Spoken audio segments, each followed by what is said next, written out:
1-1. The first encounter. I first met her on my 12th birthday.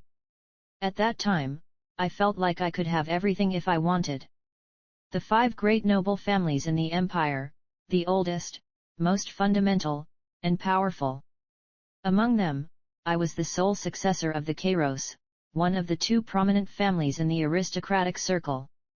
Birthday parties weren't particularly important to me back then.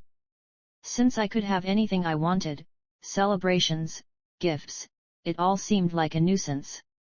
That day, I was trying to deal with those who came to congratulate me while secretly trying to hide my annoyance. My father, the Duke of Kairos, had taught me how to socialize with others since I was 10, so spending time with others wasn't something special after 2 years.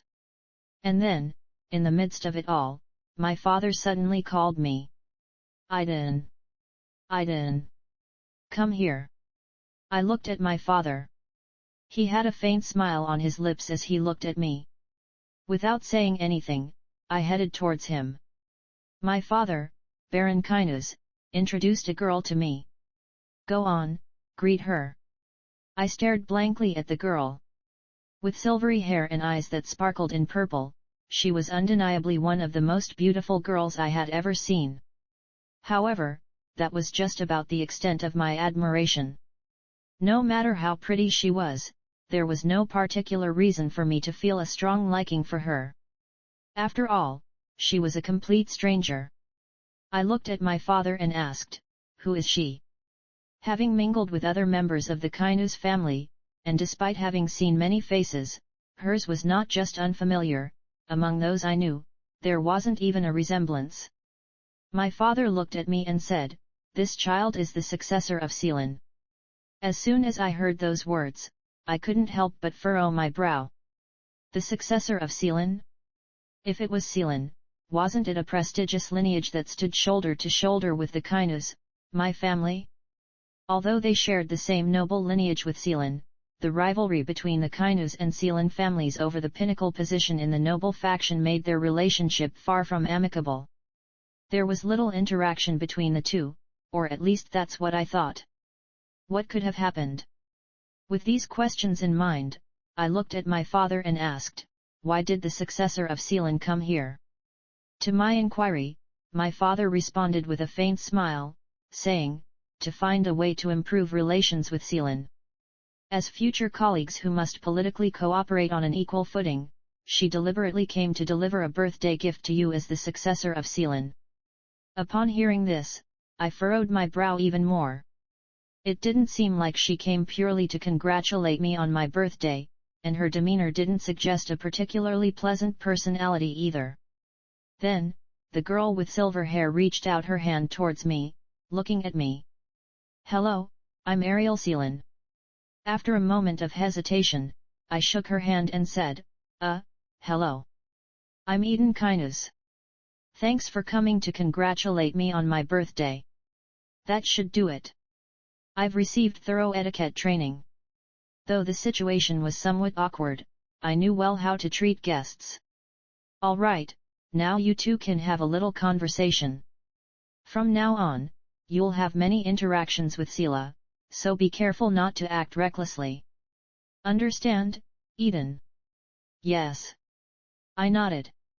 The fact that my father, who considered socializing with others so important, had given up spending time with others to allow us to be alone meant that Ariel was exceptionally important, beyond comparison with others. Guided by the maid, we headed towards a space where we could comfortably converse. Ariel sat on the sofa in the room and looked at me. Phew. Ariel sprawled on the sofa. I furrowed my brows at her attitude, as if she were the host of the event. Feeling my gaze, Ariel looked at me and said, "What? Uncomfortable?" Since she seemed genuinely unpretentious, there was no need for me to bother with unnecessary pretense. After a quick mental calculation, I nodded and said, "Yet." Ariel smirked slightly, then stood up, straightening herself on the sofa before looking at me. "Ugh, bothersome. You certainly didn't come just to wish me a happy birthday, did you?" Ariel paused for a moment upon hearing that, then looked at me and said, "Well, let's say it's a 2-in-1. Our father sent me." I burst into a wry laugh upon hearing that. Come to think of it, since I started socializing with others at the age of 10, there hadn't been anyone who spoke their mind so openly. Observing Ariel's unique behavior, I looked at her and said, "Well, if our father sent you, shouldn't you at least freshen up a bit? There's already a lot to do, and I don't really want to. Can't I just relax a bit while I'm outside the house?" Silently contemplating her casual remark, I eventually sat down beside her without saying anything. "Do as you please, then." Ariel heard my words, crossed her legs, and continued to gaze at me. "What did you come here for?" I asked, looking at Ariel sitting there like that. Ariel responded as if it were obvious. "My father sent me to congratulate you on your birthday. He also suggested we become a bit friendlier while I'm at it." "I don't really have the intention of becoming friends with you." "Me neither, don't worry." Even as I looked at Ariel with bewilderment, she didn't spare me a glance. "Won't your father be upset about this? What if I ruin the relationship between Kainuz and Sylvain by not getting along with you?" Ariel heard my words and chuckled lightly. "No, we're not going to break apart anyway. Even if I don't make an effort to be friends with you, nothing is going to change." I couldn't help but be puzzled by her words. From noblemtl.com. Nothing is going to change? Why does she think that way? With that question in mind, I looked at her and asked, "Why do you think that way?" I didn't particularly like Ariel Sylvain's behavior, but more than that, curiosity took precedence in my mind. Ariel Sylvain heard my words, stared at me for a moment, and then took a pause. "Because you and I are going to be engaged." I froze as soon as I heard those words. "What?" I looked at Ariel with disbelief. Ariel spoke with an expression that revealed nothing about her thoughts. "You and I are going to be engaged. Probably even get married. My father sent me here forcibly before that happens, so you should at least see my face beforehand." I felt a dizzying sensation in my head. Marriage. I hadn't completely avoided thinking about it. How many kids wouldn't be curious about their future? However, in the future I envisioned, there was someone other than Ariel. But suddenly, Ariel had barged into the future that seemed smooth and trouble-free. "How did you find out about that?" "I heard it from your father and mine. They were talking when he came to our house, had a drink, and left." "Didn't you know?" Ariel's words made me feel uneasy. It was as if she was saying I was an ignorant child who didn't know about important matters. "Well, if you didn't know, it doesn't matter. I happened to overhear it anyway. In any case, that's how it is. Just saying it's how it is won't end things." I didn't say anything more and swallowed the words I wanted to utter. "Well, there's no way around it even if you react like that. So much is at stake in our engagement. If we break it off, we'll all lose. You and me both. So, even if you don't like it, endure it. Haven't we known from the start that being born a noble means we can't marry for love?" Indeed, we did. I didn't bother to argue with her words. Instead, I sighed once.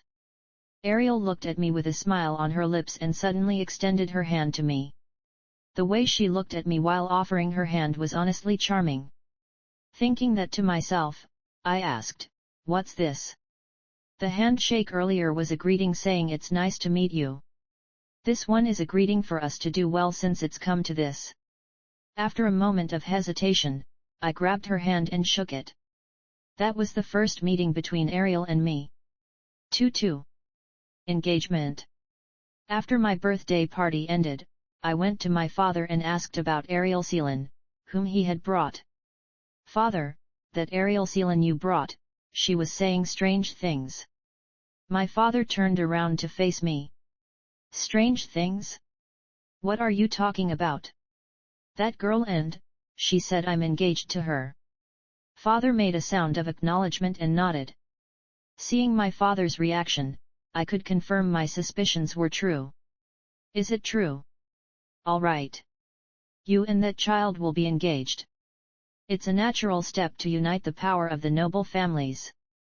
Without cooperation from Seal Line, even if Kainus were to stand above Seal Line, the noble families wouldn't be able to exert their strength properly. So, for that cooperation, you and Ariel, that child will eventually marry. Your partner will be Kainus, and that child's partner will be Seal Line. I sighed as I listened to my father's words. In response to my apparent unease, he spoke again. Don't worry. Judging by the child's appearance, she'll grow up to be so beautiful that you'll be thankful to me as you go through married life. Just looking at the face of your late mother used to ease my anger. Despite feeling a slight relaxation in response to my father's words, I couldn't help but exhale. No, that's not what I mean. Weren't you originally planning to marry me off to someone else? Well, originally Siristiran was a top candidate.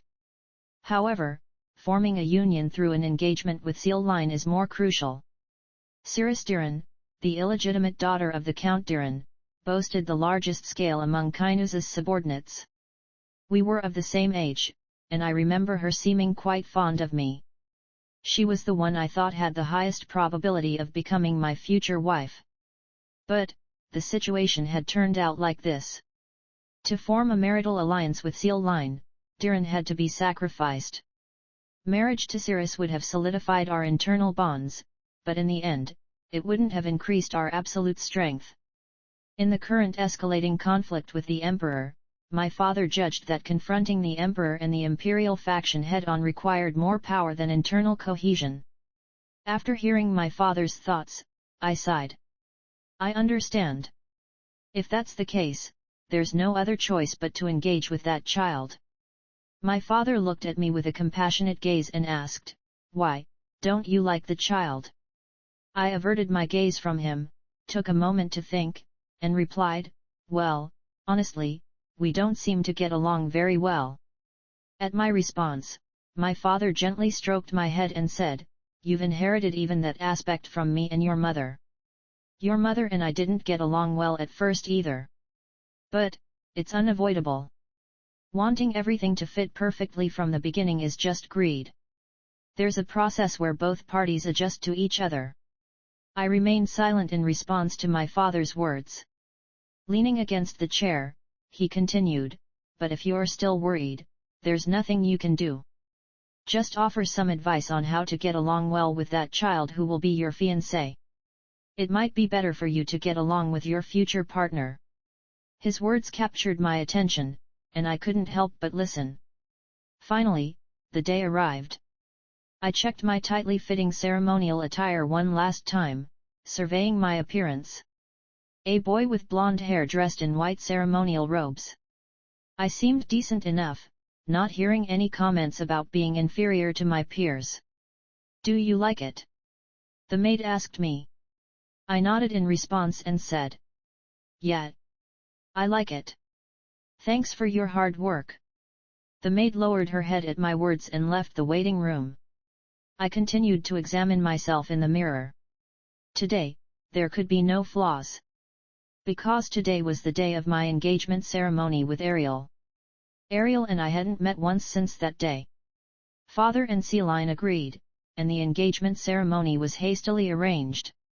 Was seeing each other's faces once enough, I wondered? Come to think of it, this would be at most our second meeting. Yet Ariel and I were supposed to become essential halves in each other's lives. How difficult a task that was! But it couldn't be helped. Since it had come to this, all I could do was give it my best. After confirming there was no fault, I slumped into my seat. Engagements at a young age were not uncommon among nobles. Ariel and I were just one example. Rather, it could be considered fortunate that we were given the chance to become familiar with each other. After the engagement ceremony, I would have to spend more time with Ariel. That meant less time with others. Father did give some advice on how to get closer to Ariel, but even so, it was uncertain how close we could become. And while pondering such thoughts, someone suddenly knocked on the door of the room I was in. Who is it? I headed towards the door and opened it. The person in front of me was Cirrus Darren. She was the girl with the highest probability of becoming my wife before the promise to marry Ariel was made. With a sweep of her orange hair, she smiled, revealing the complexity of her emotions. With sad eyes, I extended my hand to her, and she, smiling, handed me a neatly wrapped box.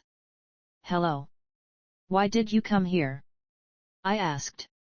Cirrus extended a beautifully wrapped box to me and spoke with an effortful smile. Congratulations on the engagement, it's a gift.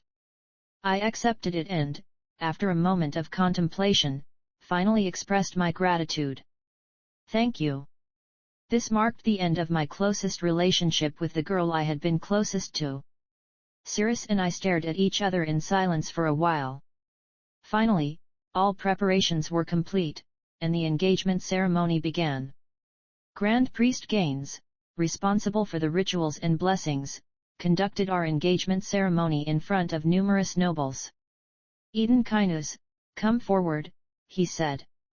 I headed toward the center of the banquet hall where he was. Grand Priest Gaines took my hand and spoke words of blessing. From noblemtl.com. May the path before the man be smooth throughout his life. I bowed, and Grand Priest Gaines bestowed his sacred blessing upon my head. Next, he called Ariel. Ariel Sealaine, come forward. Ariel, dressed in white, walked towards him. Grand Priest Gaines took Ariel's hand and spoke. I hope that the woman can walk alongside the man on his path. Originally, it should have been expressed as a hope that the woman could follow the man's path, but Ariel was also destined to become the Duchess Sealaine. Perhaps unable to tell a person of equal standing, like the man she was engaged to follow her, Archbishop Gaines slightly altered his words. Ariel seemed a bit displeased for some reason, but she too bowed her head, and the Archbishop bestowed his blessings upon her. Now, please exchange the engagement gifts. I took out the engagement ring and, one by one, placed them on Ariel's finger.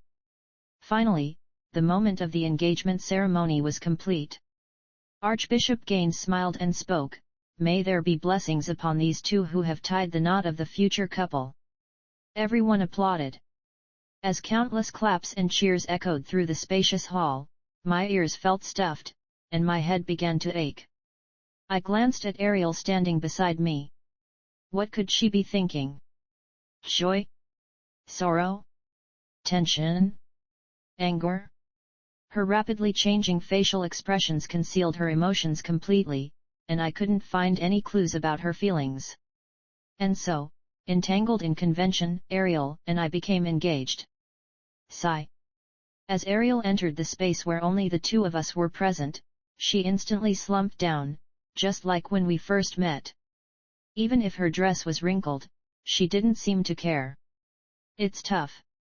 Looking at her, I asked, why did you have such a bad expression earlier? Ariel looked at me and said, I didn't like the idea of walking your path. I am the successor of Sealaine.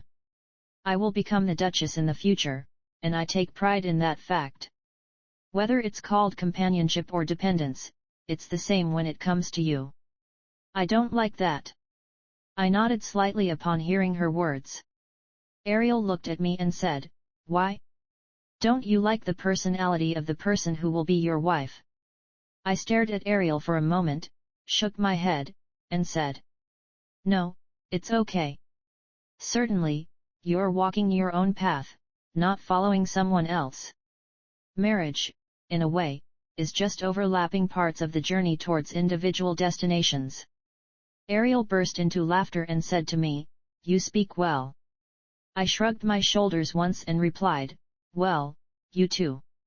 With that, Ariel extended her greetings to me. Then, well, let's do well together during the overlapping parts of our paths, future groom. I smiled slightly and said, you more than anyone else. 3-3. Attraction. I took a sip of tea at the Sealaine mansion. The fragrance of various blended tea leaves filled the air. Ariel looked at me with a puzzled expression and asked, "Why did you suddenly come here?" I casually replied, "Is it weird for the fiancé to come by? It's not that unusual." Ariel chuckled and said, "We haven't known each other for that long, why are you so familiar?" I told her, "We haven't known each other for long, so I want to get closer.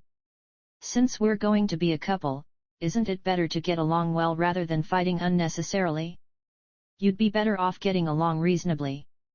After contemplating my words for a moment, Ariel nodded and said, "Well, that makes sense. So, I came here to improve our relationship. Anything specific you want to do?" I looked at her, shrugged my shoulders, and said, Nothing in particular.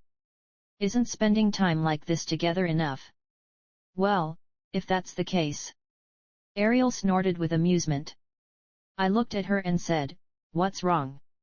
"To improve relations with our father, he said this is the best way." Ariel, upon hearing those words, made a skeptical expression, then grabbed my hand and spoke. "What's this?" "An engagement ring, you're wearing it." I nodded. Then, I looked at her hand. There was no engagement ring on her finger. "Yeah, since we're engaged, I naturally wear it." Ariel, who was looking at me like that, clenched her fist and said, "I can't stand anything on my fingers. And what's so special about wearing it every day?" I shrugged and said, "Still, I think it's good to wear it. It's a ring exchanged on the day of the engagement ceremony, so it's a meaningful ring."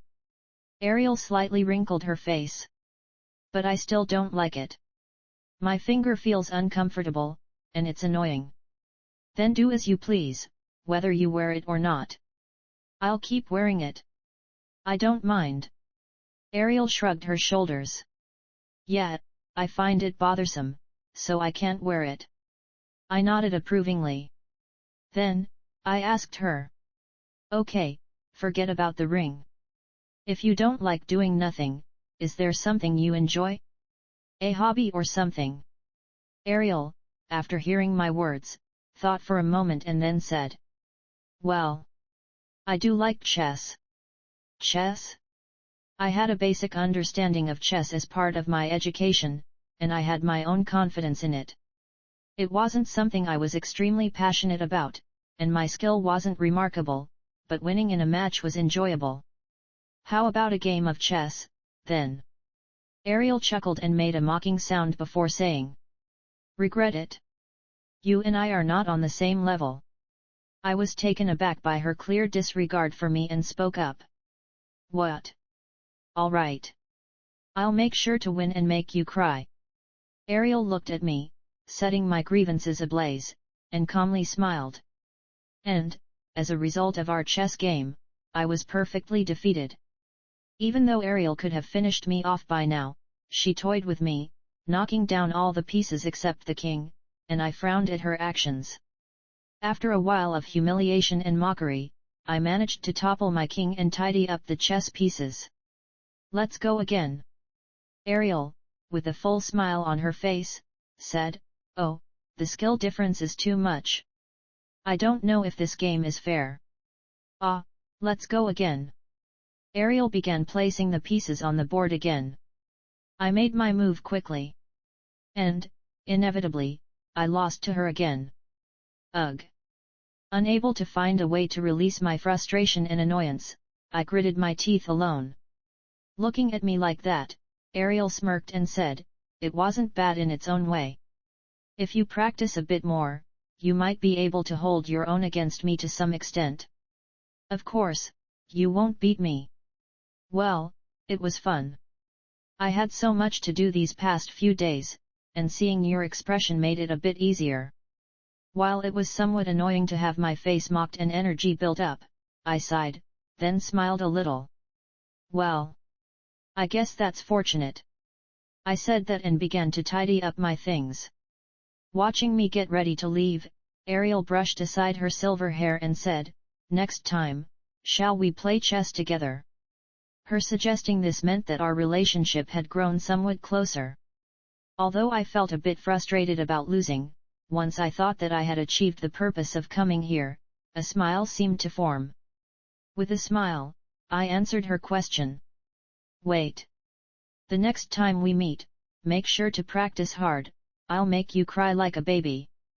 Ariel said, chin in hand, her violet eyes glowing.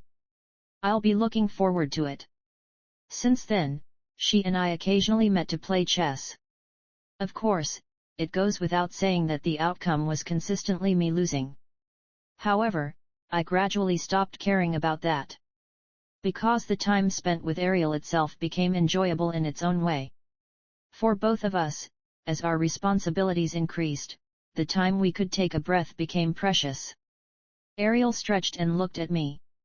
These days, I feel like I'm going to die from being so busy. From noblemtl.com. I looked at her and asked, why? Not only practicing to become a knight but also so many other things to practice.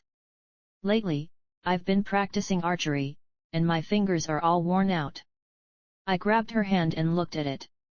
Indeed, calluses were visible on her fair fingers. In the Empire's academy, nobles were required to learn one of the disciplines such as swordsmanship, magic, archery, or theology, dealing with magic or divine powers. These abilities were the driving force that divided the elite class of nobles and the majority of commoners. Both she and I were 12. Entering the academy at 16. For that day, she was working so hard. As I stared at her hand for a long time, Ariel quickly withdrew her hand and said, "You hold a woman's hand so casually." She looked at me with a slightly wary expression. There was a blush on her face, a shy look. Was I holding her hand too tightly? So what? We're engaged. Well, your fingers are definitely worn out. Are you okay? Whether she felt offended by the comment about her worn-out fingers, Ariel made a sound of indifference and said, "I'm fine, really." Ariel turned her head after saying that, looking at me with a sidelong glance. "What have you been up to lately?" she asked. I shrugged my shoulders and replied, "Well, I've been pretty busy lately, especially with learning magic. It's quite challenging, you know." "Magic?" Ariel seemed intrigued, her eyes sparkling as she asked, "What kind of magic? Show me. I've never seen anyone around here who can use magic." I hesitated for a moment at her words, then closed my eyes and began to focus on the sensations throughout my entire body. I felt the power flowing through my veins, causing a tingling sensation as I drew something from within me. Concentrating my mind, I pushed it out of my body, and a bead of blue light appeared in the palm of my hand. "This is," Ariel said with a curious expression. I smiled at her and replied, "It's magic."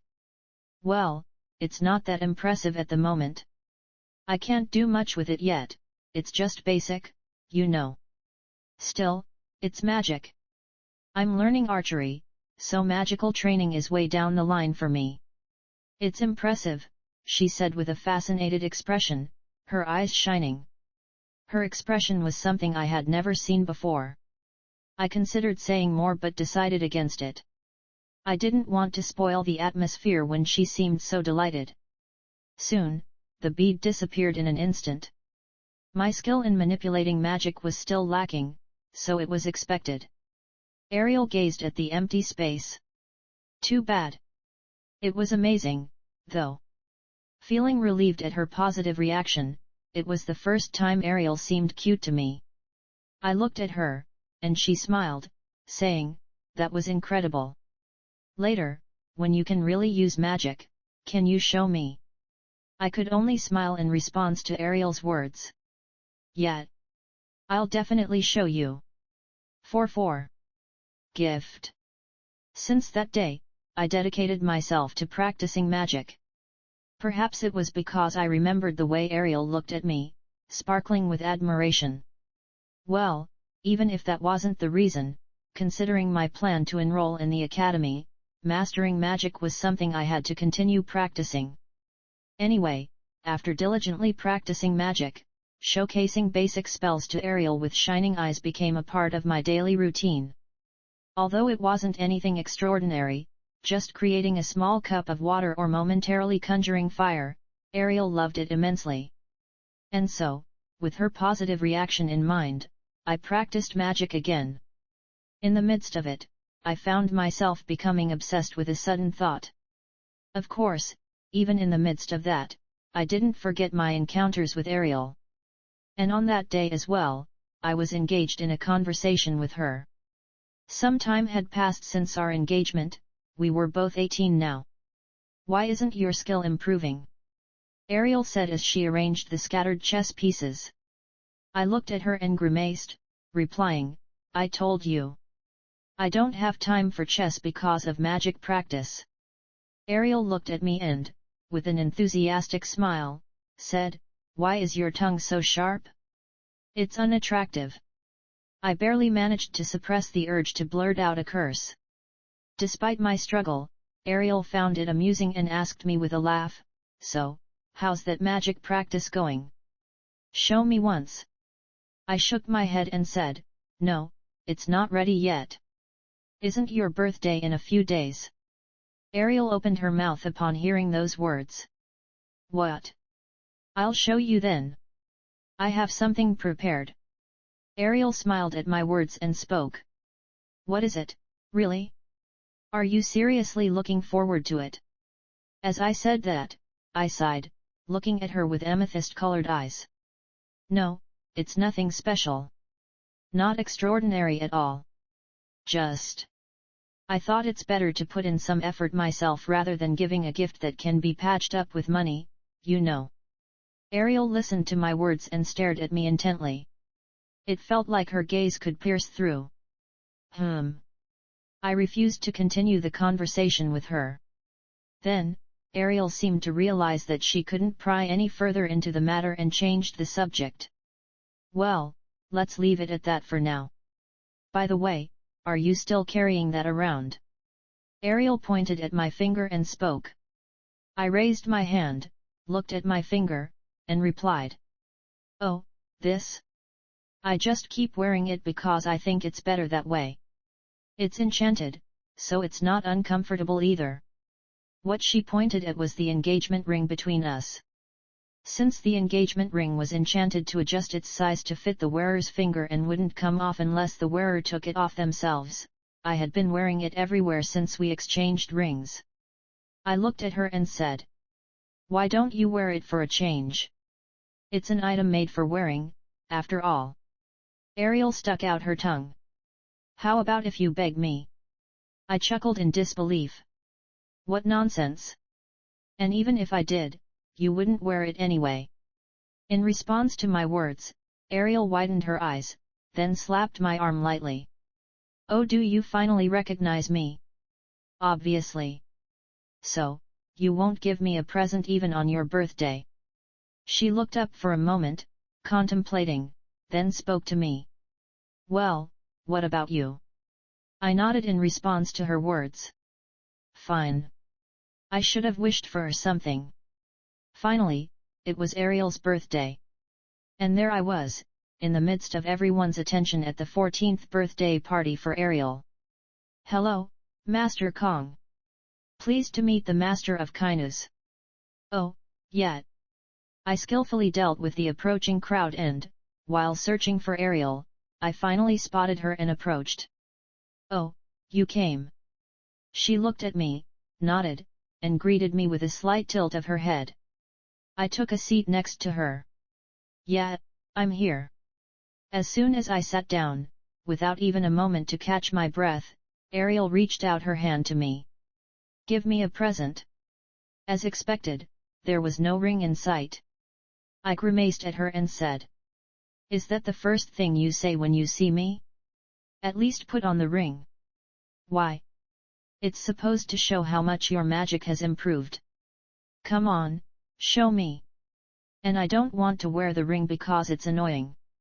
I sighed deeply and glanced at the attendant who had followed me, giving him a signal. He then took out a box and handed it to me, and I, in turn, gave the box to Ariel. "There. Take a look by yourself later." Ariel gave me a strange smile and whispered in my ear. Don't you hate it? I'm going to see it right now. No. Well. Fine. Do as you please. Look. People are eagerly anticipating what kind of gift you'll be giving. You should meet those expectations, right? Ariel said so, opening the box. From noblemtl.com. Inside, there was a necklace made of crystals the color of her eyes. What's this? It's beautiful, but you said it would show magic when I look at it. I clenched my fist and spoke. There's magic inside. If you infuse mana here. Suddenly, the necklace glowed, and a faint blue barrier formed around her. It's a portable ward artifact. Well, it's not on a grand scale, considering my abilities, and the enchantment embedded inside isn't top-notch. But, well, since I made it, I hope it serves its purpose of always keeping you safe, even if it's not as potent as the materials I used or the help I received multiple times. Ariel looked at the necklace with a vacant gaze, then turned to me and said. You made this yourself? Yet. Well, with magic stones and various other things to put in, and considering my mediocre skills compared to the ingredients, I received help several times, but I made it. Diligently.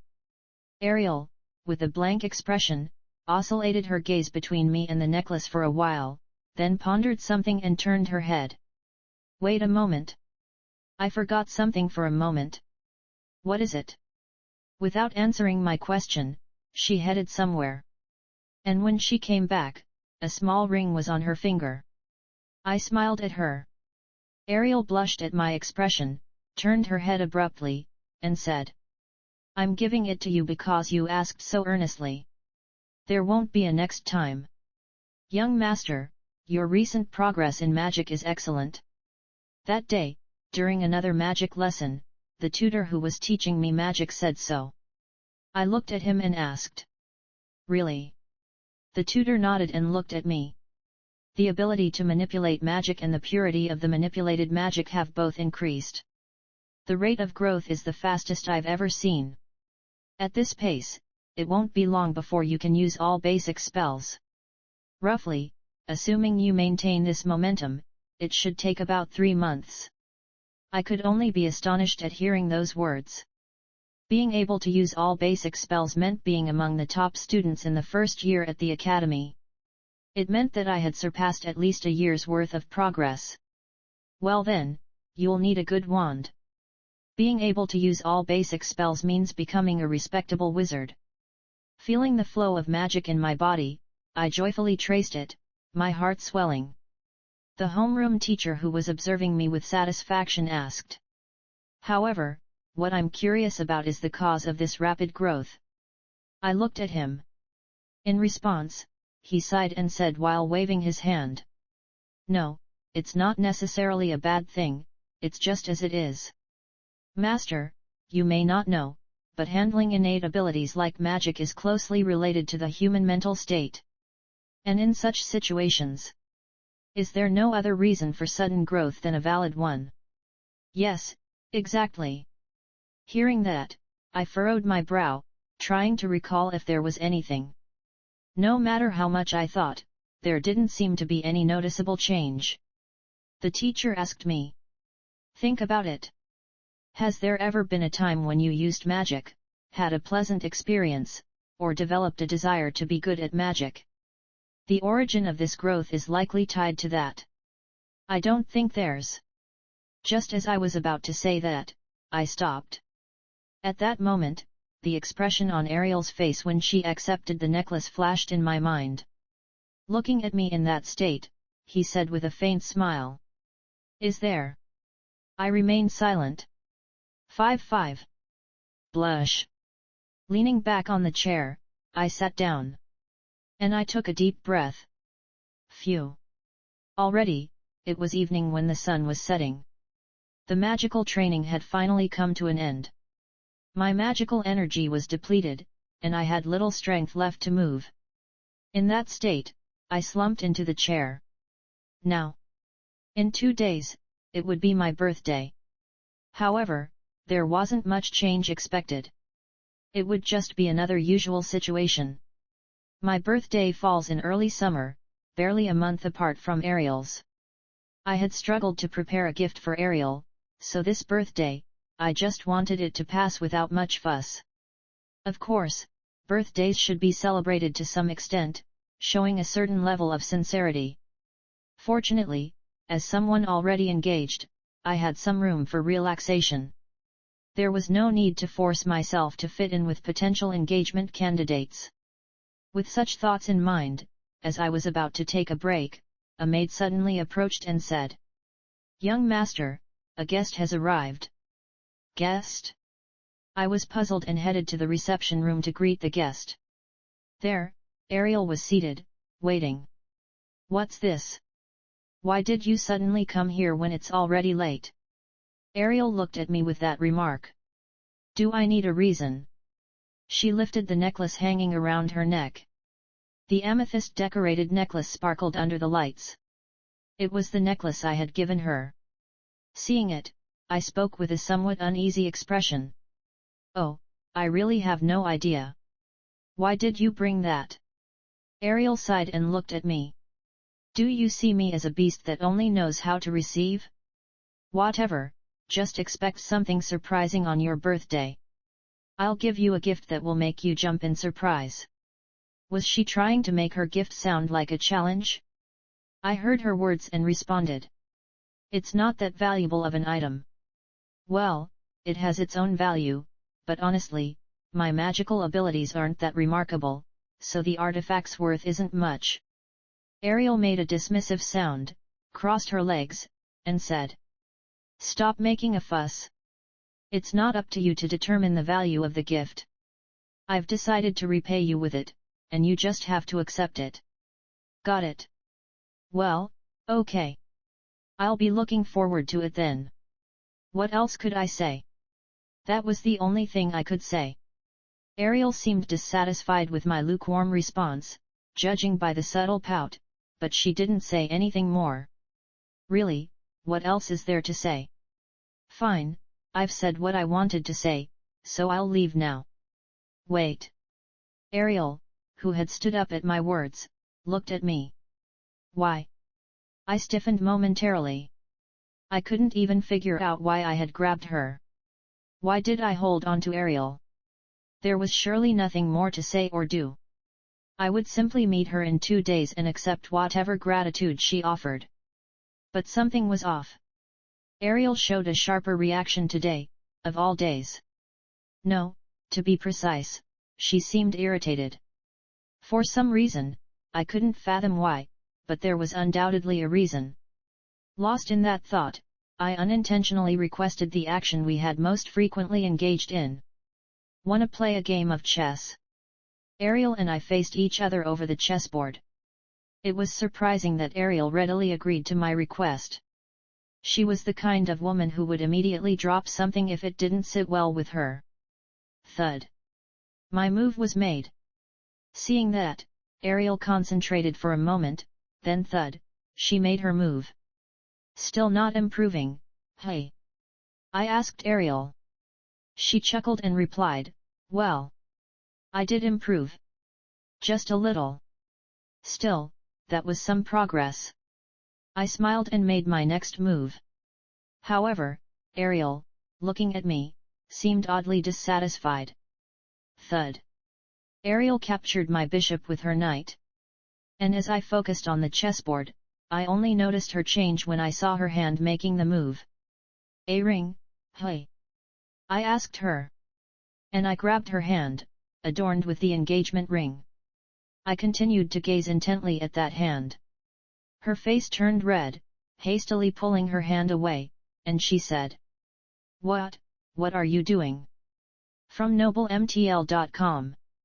"No, just curious, that's all." I smiled. Despite the discomfort in singing about the engagement ring, I felt grateful for her deliberate effort to wear it. Ariel took a deep breath with the aforementioned face, finally composed herself, and said, "It's nothing. Just, I thought it would look better in people's eyes if we did this." Even though there was no one else around, and she chose to tell such a meaningless lie in our private moment. Whatever the reason, I decided to trust her words. It was grateful that she cared for me. Suddenly, a thought occurred to me, and I made a sound of realization, looking at her and asking. By any chance, did you get upset earlier because of that? As soon as Ariel heard those words, her face turned even redder than before, and she exclaimed. Who said I was upset? Why, because you didn't recognize the ring you put on. Ariel glared at me defiantly and quickly made a move. Even after contemplating for a few minutes, I only managed to make a move after several seconds, while she effortlessly made her move in an instant.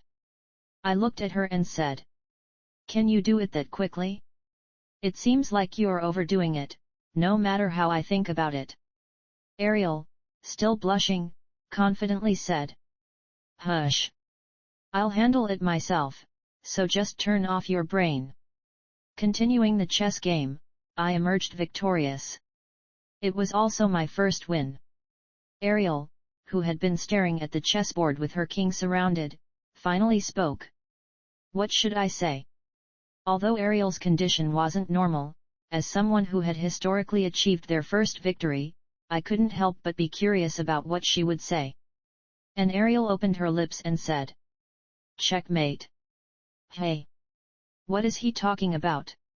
I was momentarily caught in confusion. We're playing a game, like X. Ariel overturned the board. I looked at it and said, no, what's this? The words that came from Ariel were not congratulations, nor were they a casual voice as usual. It was just pure anger to the extent that it was surprising. Not even a word of celebration. Are you deliberately disturbing me and gloating? I shrugged my shoulders and said nothing. When did I ever disturb you? Ariel frowned and said, when is when? Just now, holding hands and... Her voice gradually decreased as she spoke. Approaching her, who had completely closed her mouth, I put my hand on her shoulder and said. Really? Then I guess I'll have to keep winning like this. Keep winning? What? She quickly pulled my hand off her shoulder and moved away from me. Why do you keep acting like this? I chuckled at Ariel's reaction. Ah! I just can't stop. Her reaction was too amusing, and I couldn't resist. Why, we've already seen the worst of each other, haven't we? Don't you remember? You were practicing shooting arrows and got tired, and in front of me, you... Hey! Ariel covered my mouth. Then, with determination, she stood up. Seems like she's really upset. I seem to have created trouble just for the sake of a joke. I approached her and said, sorry. I went a bit too far. Ariel took a step back from me, glaring at me with guarded eyes. Stay back. She seems genuinely angry. Feeling as though my efforts in preparing that gift last time were about to lose their meaning, I grabbed her wrist and spoke. I'm really sorry. I said something unnecessary. Okay. Ariel just stared at me silently. I took another step towards her and said, I was really wrong. Your reaction was cute, and I blabbered unnecessarily. Okay. Ariel looked at me with a surprised expression and said, what? Are you crazy? What's cute about it? I chuckled at her words and replied, all right. You're always cute. Okay. I meant to calm her down, but I ended up teasing her unintentionally. Ariel looked at me once and said, you. She seemed to think for a moment and then, finally, stared at me and said, I'll return the favor for the gift. I promised already. I listened carefully to her words. She looked at me with eyes filled with restrained anger and a smile. But, be prepared. I'll repay today's favor for sure. Repay? I gazed at her with a blank expression, but Ariel just made a humph sound and started to walk away. A sense of foreboding crept in. 6. Repayment. So, having finished preparing for the party and taking a break to be at my best for a day, I finally welcomed my birthday. Of course, that didn't mean there was something special going on. No, it was more like the last break before gearing up for the entrance to the academy. But, if there was one thing to look forward to, it was Ariel's promised gift. Given that she said she'd personally take care of it, the likelihood of Ariel bringing something impressive was high enough not to dent her reputation. Of course, I had no interest in just about any ordinary item, as I could easily obtain anything I desired. What mattered were the things Ariel herself prepared for me. What on earth could it be? Even though I couldn't know, something unimaginable might come to mind. Thinking that to myself, I sat in place. As the time for the party was drawing near, I rose from my seat and looked around. There was no flaw to be found in any corner, no matter where I looked. And then, someone approached me. What's the matter, Belle? It was Belle, one of the maids serving our household. She nodded to me and spoke. Miss Cerise Diran is looking for you. Upon hearing those words, I furrowed my brow. Cerise Diran. The girl who had the highest likelihood of becoming my wife. But since my engagement to Ariel, our relationship had distanced significantly. That girl, perhaps she had feelings for me in the past. That much I could say for sure. When you're entangled with someone, directly or indirectly, from a young age, you realize that you and the other person will be linked in the future. So, she and I spent a lot of time together from a young age. Although we weren't officially engaged, it seemed quite natural for us to consider each other as prospective spouses. In that process, Cerise had shown a lot of fondness for me. It's only natural. Isn't it a common thing for noble girls to dream of a prince on a white horse? However, she and I did not continue. My father chose the alliance with Elaine, disregarding the internal bonds, and as a result, Cerise and I became completely distant. Being already engaged, getting involved with someone of similar age could cause a scandal. Hence, Cerise chose to distance herself from me rather than maintain a relationship. So, upon the sudden news of Cerise seeking me out, I couldn't help but feel doubtful. Why? The party is about to begin. Is there a reason you must see me now? In response to my inquiry, Belle chuckled and replied, Well, I'm not entirely sure either. I furrowed my brow upon hearing those words. Turning to Belle, who was watching me closely, I said, All right. I'll go check it out for now. We still have about an hour until the party starts, right? Yes. Then, this way. Cerise, with her orange-tinted hair tied in a single strand and adorned in a vibrant yellow dress, was waiting for me. I greeted her as I took a seat in front of her. Hello, Cerise. Upon seeing me, Cerise nodded her head slightly and responded, Hello, Eden Nim. Acknowledging her greeting, I looked at her and asked, Why did you want to see me? If there's something important, you could have told me during the party. After hearing my words, Cerise closed her lips for a moment before reopening them. I wanted to give you a gift before the party started. I expressed doubt at her words. Hey? If it's a gift, you could have given it during the party, couldn't you? In response, Cerise shook her head and explained, No. It wouldn't have the same meaning then. No meaning? Hey? What kind of meaning was she referring to? I gazed at Cerise, and in her eyes, only the light of truth shimmered. Well, at least that's how she sees it, I thought. Without further questioning, I nodded my head. I'll give it to you during the party anyway, it'll probably just end up being a spectacle. From noblemtl.com. Hey? What did you say? Oh, it's nothing. So, here. What she handed me was a jewelry box. As I looked at her, Cerise spoke. Here, you can open it. I opened the jewelry box. Inside, there was a golden bracelet adorned with emeralds. Seeing the color made me think of Eden. It's a bracelet that helps control magic. I fastened the bracelet around my wrist upon hearing that. It did seem to make controlling magic more comfortable. Thank you. Smiling, I expressed my gratitude, and Cerise blushed as she replied, "Oh, it's nothing, really." After briefly admiring Cerise's gift, I asked her, "So, is this all there is?"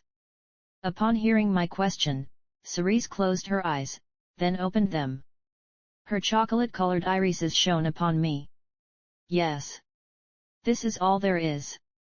I rose from my seat upon her words. "Thank you for coming to give me this gift in advance. The party will start soon. Where would you like to wait?" I deliberately drew that line. Cerise smiled, dipped her head, and left the reception room, her dark eyes gleaming. Perhaps I went a bit too far. There was a hint of reluctance in adhering to the line drawn. But it was inevitable. After all, my fiancé was Ariel. After some time, my birthday party began. The mansion's hall was already bustling with the footsteps of numerous guests. As the host, I greeted the people. And amidst the buzz of many, I sensed a particular presence. Instinctively, people made way. And I knew who it was. "You're here?" I asked her, looking into her eyes. Ariel brushed her silver hair aside and looked back at me. "Yes, I'm here." I inquired, looking at Ariel, "Was there anything uncomfortable about coming here?" Then Ariel made a sound, a sigh, and looking at me, she said, "Well, there's no need to worry. I just came riding on a magic-charmed carriage along a pre-packaged road. What's there to ask about my well-being?" After saying so, Ariel glanced at me and hesitated before continuing, "Well, thanks for caring, at least." I smiled at her gesture, and in response, she frowned, looking at my expression. Again, that expression. Why? Was there something odd about my expression? In response to my question, Ariel answered, "You're making the same face as when you teased me last time." I chuckled at her words and said, "Well, it's just because I'm pleased." Ariel still stared at me with narrowed eyes. "Noisy. You haven't forgotten what you said, have you?" "What did I say?" She swept her hair in a somewhat annoyed manner and replied, "As much as you embarrassed me, I promise to pay you back. Be prepared. I don't know when that'll be. Anyway, understood. Since there are a lot of people around now, how about we find a more private place to talk comfortably? You're the party host. Is it okay for the party host to leave this early?" "Well, it doesn't matter. If I'm with you, it might as well be something important. And I can deal with the consequences later. You're the most important, after all." Ariel, after hearing that, stared at me for a while, sighed, and said, "All right, let's go." Ariel and I sat alone in the room, taking a comfortable break. And then, she was the first to speak after a while. "Hey!" I asked in response to her words. "Why? Do you remember what I said about repaying you?" I chuckled at her words. "Of course, I remember. I've been eagerly anticipating it since before the party started. I was wondering what you meant by giving, that's all." Upon hearing my words, Ariel blushed. You were only waiting for my gift." I shrugged in response. "Well, is there a problem?" Ariel hesitated before speaking. "No, it's not a problem." Having said that, Ariel seemed to make up her mind and spoke to her servant waiting outside the room. "Bring the gift." The servant brought in something tightly wrapped in a large bandage. "What's this? It looks elongated." "Untie it and see," Ariel said, covering her mouth with a hand. I didn't hesitate and unwrapped it. A staff. What she gave me was a staff shining in silver. At the front, a large diamond was embedded, giving it an overall luxurious appearance. I had it made with gemstones from our territory. Other territories don't have gems imbued with such rich magic. I stared at it blankly. Even though I didn't know, the creator must have been an exceptional artisan. It was a well-crafted piece that even I could appreciate for its exquisite finish. Is the value of this gift appropriate for what I gave you? This is too precious. I was about to say that but stopped myself. It was an item that money couldn't buy. Although what I made was not something to be embarrassed about in terms of value, if we were to compare, this item might be worth more than a small territory. In response to my question, Ariel lifted her head and said, "The value of the gift you gave is measured by me, not by anyone else. So, don't say this and that. The words you should say are different." "It's what I should say," I said with a smile at her words. "Thank you. Something of this level couldn't have been made overnight. It must have been a gift prepared at least a few months ago." Despite pretending not to know, Ariel's cuteness in doing so made me smile. I couldn't help it. Ariel, hearing my gratitude, blushed, turned her head away abruptly, and said, "It's enough if you know." Externally trying to be rational, I could easily tell that Ariel's inner self was in turmoil.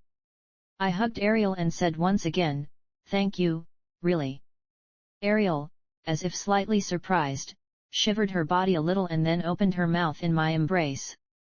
"Yet," I said, "I'll repay even the gifts received. Will you also repay the embarrassment of making it?"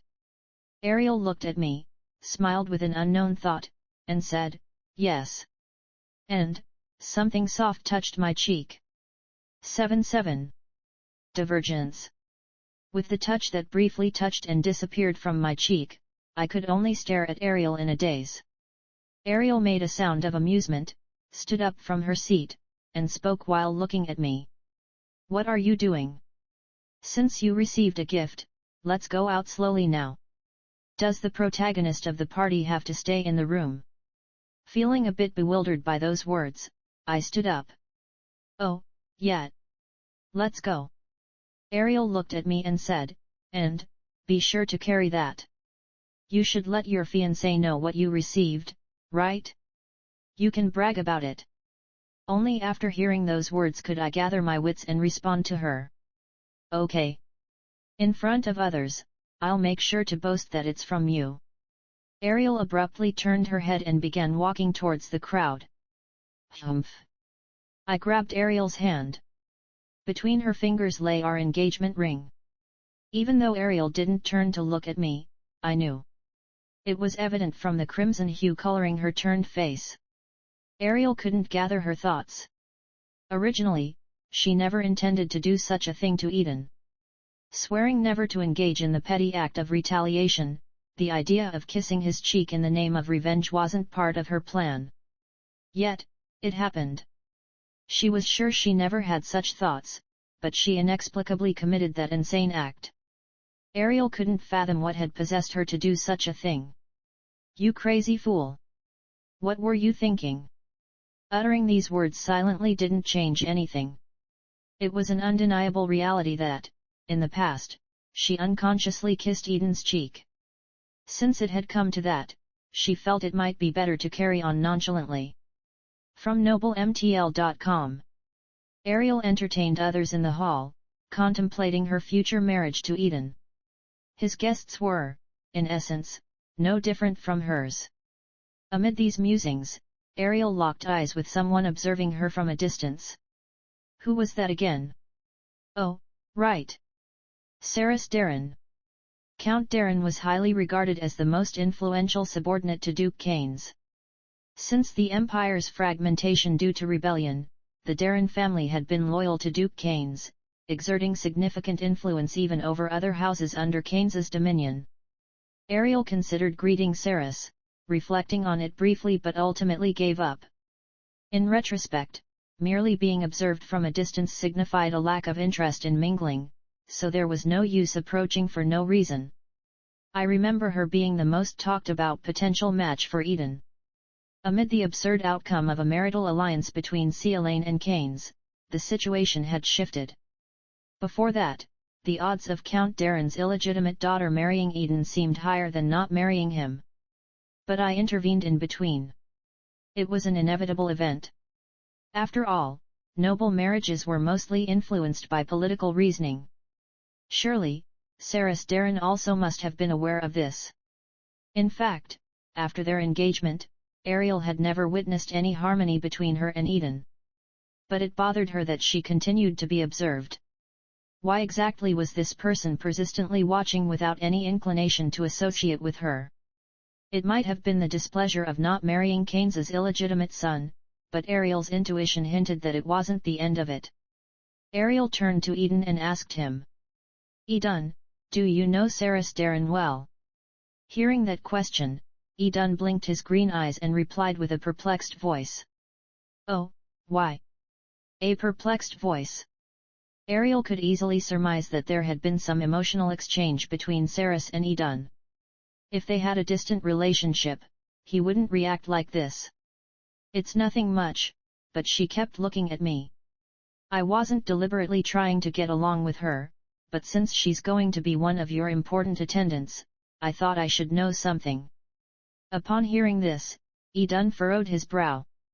Then, after a moment of contemplation, he began to speak.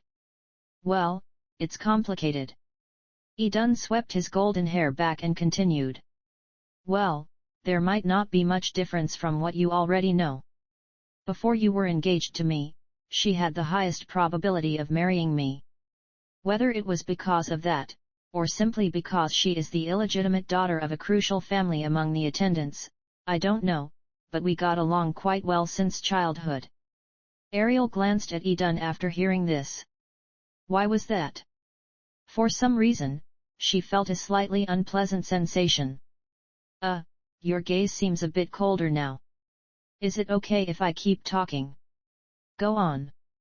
Eden chuckled, cleared his throat, and opened his mouth again.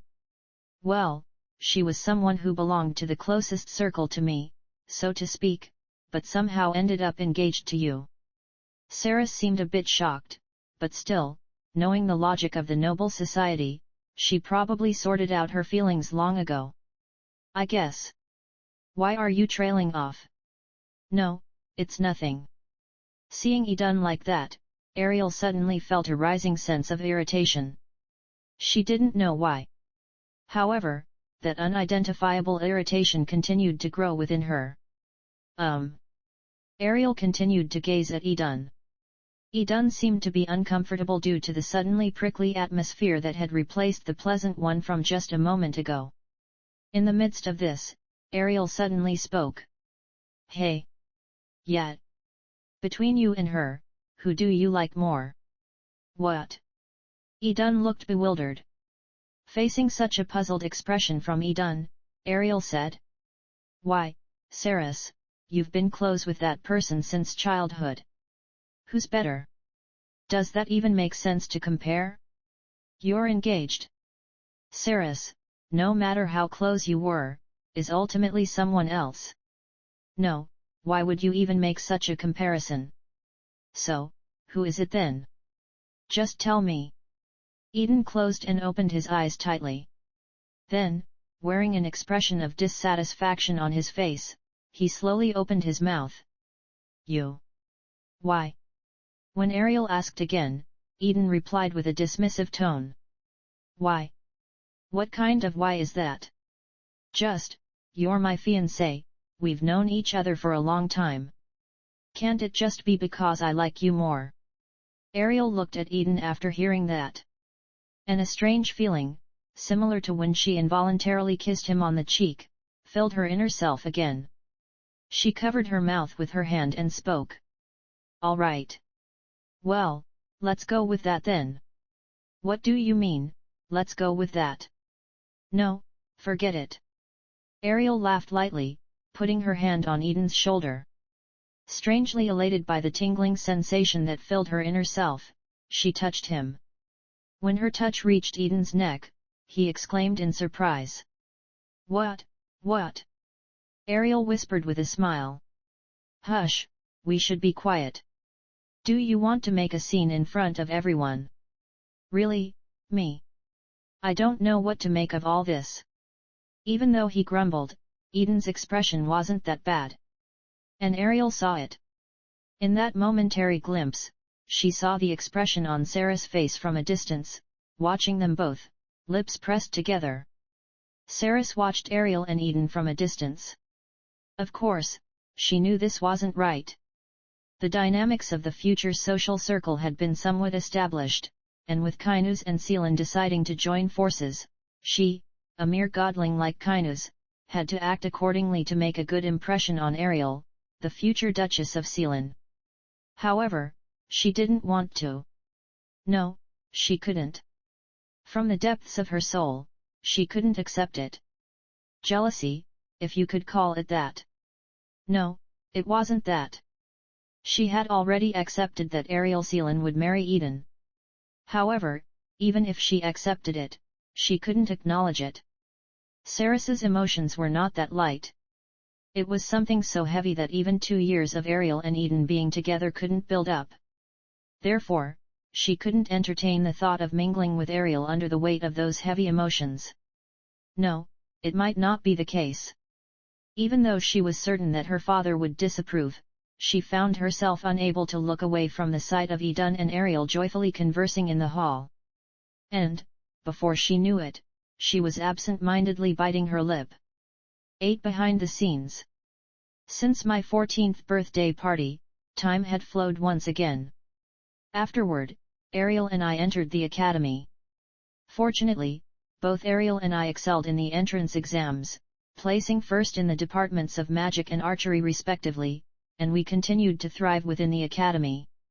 Both of us, maintaining top-tier grades, saw a significant improvement in our skills. During this time, Ariel and I spent a lot of time together. It was expected, really. Before entering the academy, we had plenty to do individually, and we could only meet by visiting each other's mansions.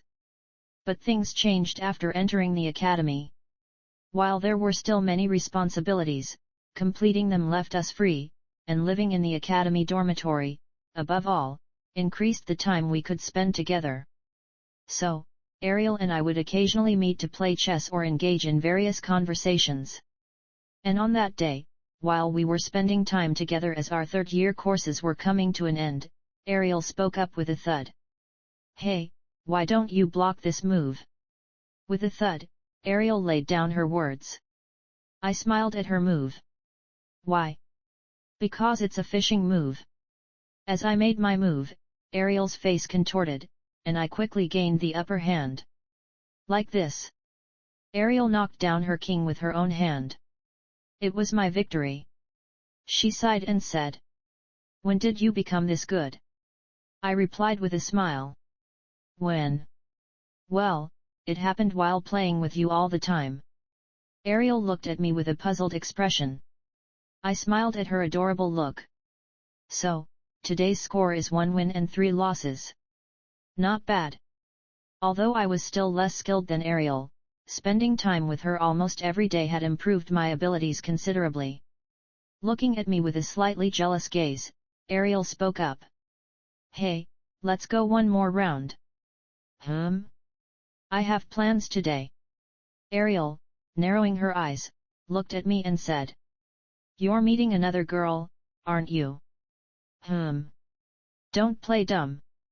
Do you think I don't know there are many girls around you? Hanging on to someone else's fiancé, I don't like it." I looked at Ariel and said, "Do I seem like a cheater to you? I have nothing to do with them." Ariel shrugged and said, "Well, even if it means nothing to you, who knows if it means nothing to them?" "What are you talking about?" From noblemtl.com.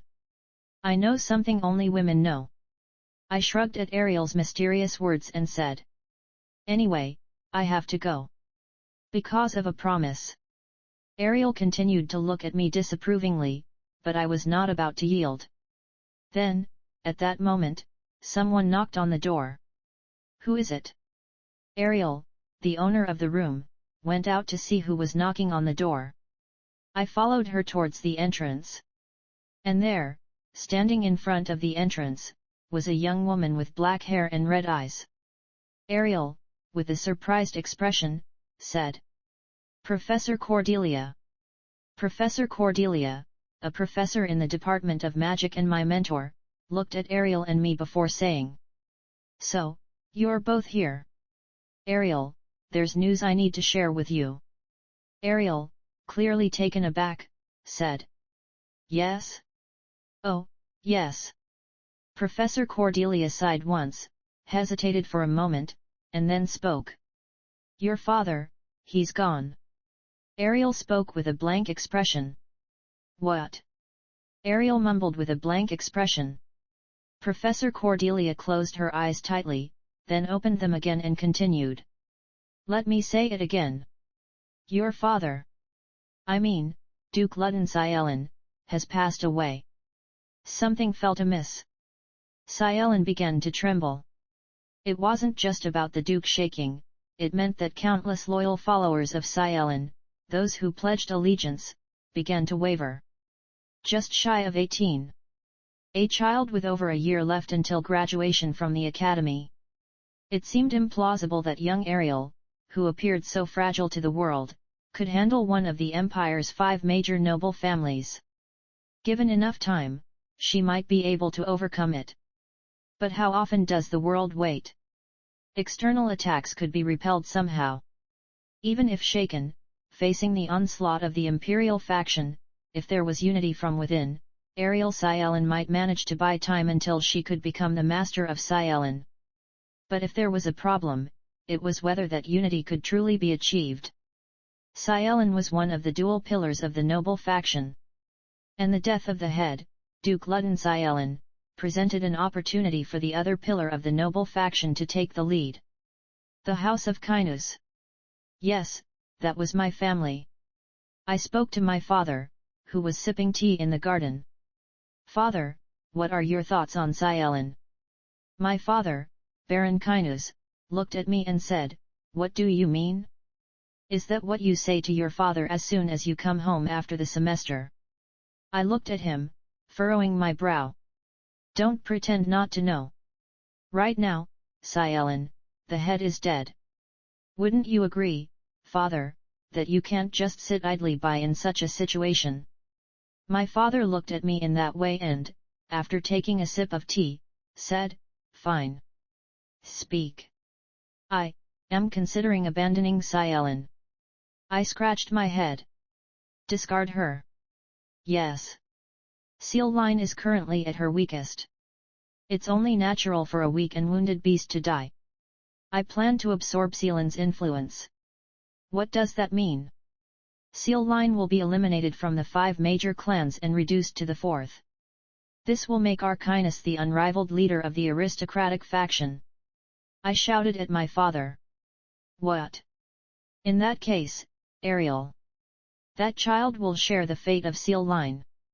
She might die, or she might suffer a miserable fate in the power struggle. You will be separated from her as well. My father, Baron Kinus, said this and took another sip of his drink. I cannot accept that. My father looked at me.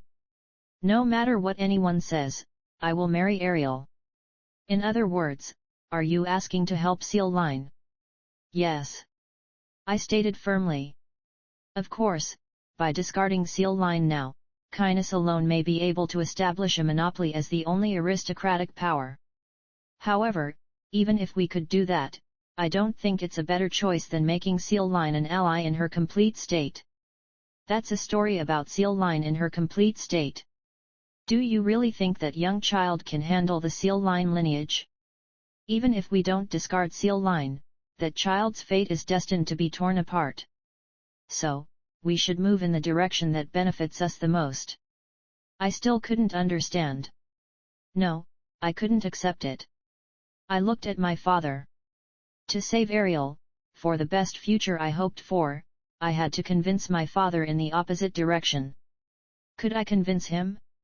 Baron Kinus, the stronghold that had protected Kinus like a fortress, the leader of the aristocratic faction. No, it wasn't about whether I could convince him or not. I had to think about how to persuade him. Father, Cielin can endure. My father let out a scoffing laugh. As if that laugh was mocking me, I frowned. Don't talk nonsense. No matter how exceptional she may be, that child is still young. We can help.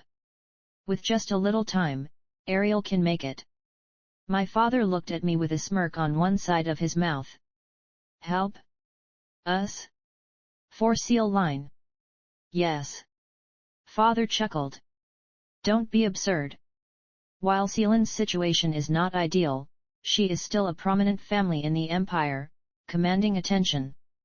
Yet, this very family seeks assistance from another, a family we were in competition with until just before your engagement. Baron Kynus began to laugh heartily. Ha ha ha. Even a clown couldn't make a funnier joke. I remained silent. Is this the end then? No. It couldn't be.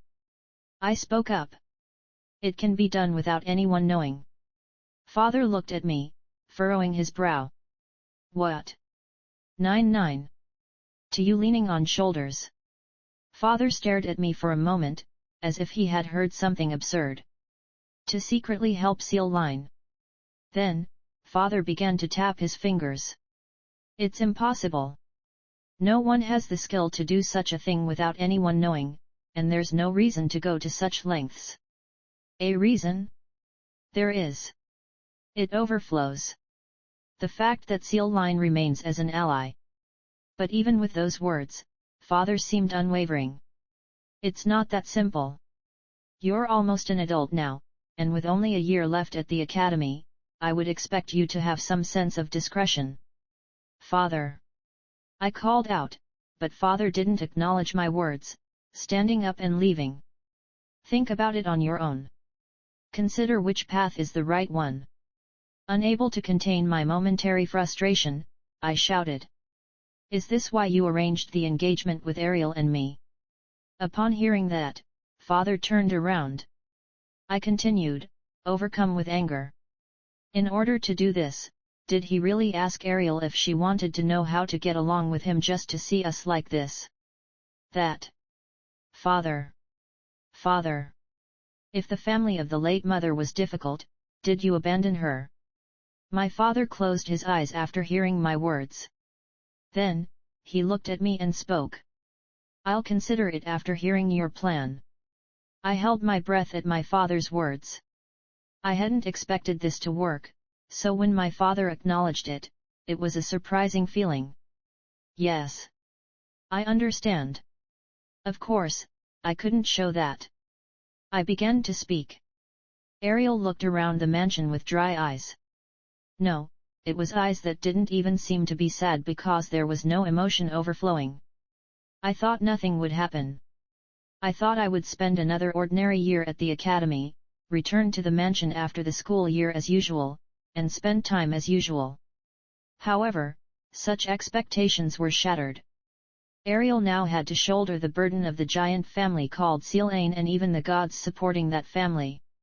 And that meant parting with the peaceful past. From noblemtl.com. Even attending the academy had to be stopped. I had already learned everything there was to learn at the academy.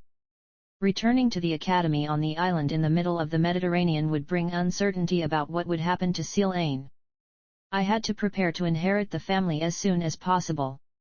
However, the regret was that the enjoyable time at the academy could no longer continue. Ariel tried to compose herself and looked around Sealane's main mansion, now hers. Her father, Laden Sealane, was already buried, becoming an undeniably perfect dead person. There was nothing left to reminisce about the past. Now mentally armed, Ariel had to become a greater dupe than anyone else to avoid any shameful incidents. The weight of that burden seemed to crush her, but there was no choice. Because Sealane's gods were all looking at her. In the situation where the family was faltering, they hoped to protect them more than anyone else. There was no room for weakness. Everything Ariel had received so far, from her bed, meals, clothes, education, to her fiancé, all of them were for this moment when she became a dupe to support the family. And as Ariel thought that way, the steward spoke. Your Grace, a guest has arrived. Ah!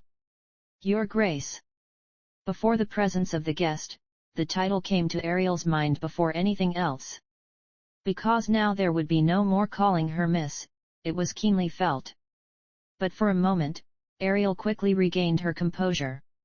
Yeah, got it. Where are you? The person who came to find Ariel was Eden. Ariel was surprised that he came, but tried not to show it. What could he want to say by coming here? It was clear that it wasn't something positive. Really, if, perhaps, in the worst-case scenario they would end up breaking up. Even she would have done that. Of course, she had truly become close to Eden over the time they spent together. But that didn't change the fact that they were bound by the contract of engagement. Maybe if they had met with pure intentions from the beginning. But once bound by engagement, if they couldn't be of help to each other, it was only natural for the relationship to end. However, Ariel didn't want that. If her engagement with Eden were to end, Silan could crumble. No, if he directly cut off Silan's lifeline from Kinus, it would definitely happen. Yes, definitely, the reason Ariel wished for the continuation of her engagement with Eden was that, regardless of the nature of their relationship, noble relationships couldn't involve personal emotions, and shouldn't involve them. She was now the Duchess of Silan, and personal emotions had to be discarded. Are you okay? What are you thinking? Eden asked Ariel. In response, Ariel shook her head and said, Hey? Yeah, it's nothing. I see. Eden hesitated for a moment. Ariel had to tense up internally. She couldn't know what he was going to say. It seemed like just a few weeks ago they had to spend time together with smiles, but now it had become the most tense time with him. However, what Eden said was slightly different from what she had expected. Wanna have a drink? What he brought out was nothing other than alcohol. At the sight of the crystal bottle containing the red liquid, Ariel couldn't help but let out a surprised sound. Hey! What Eden had brought was none other than red wine. Eden smoothly received a crystal glass from the servant and poured one for Ariel too.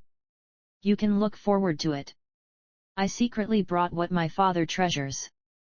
Thinking about it, you never drank in the academy, so at least your first drink should be with me, right? Ariel couldn't understand what Eden was thinking and hesitated. Clearly, she had thought he would bring up something practical, but Eden just smiled at her.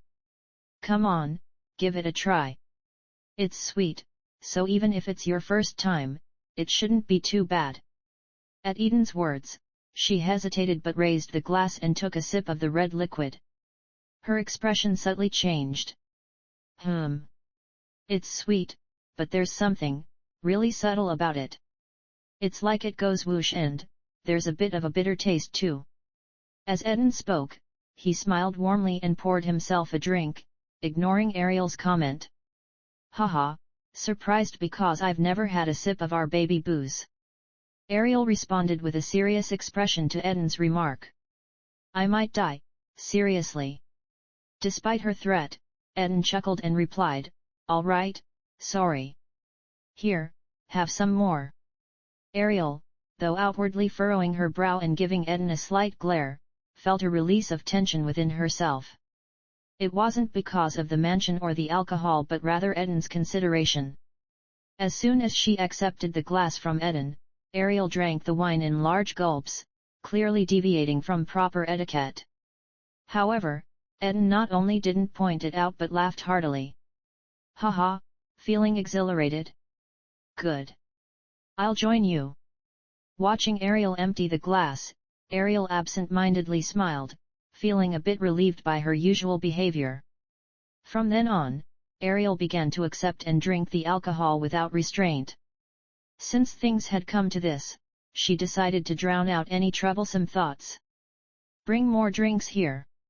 Ariel said with a flushed face.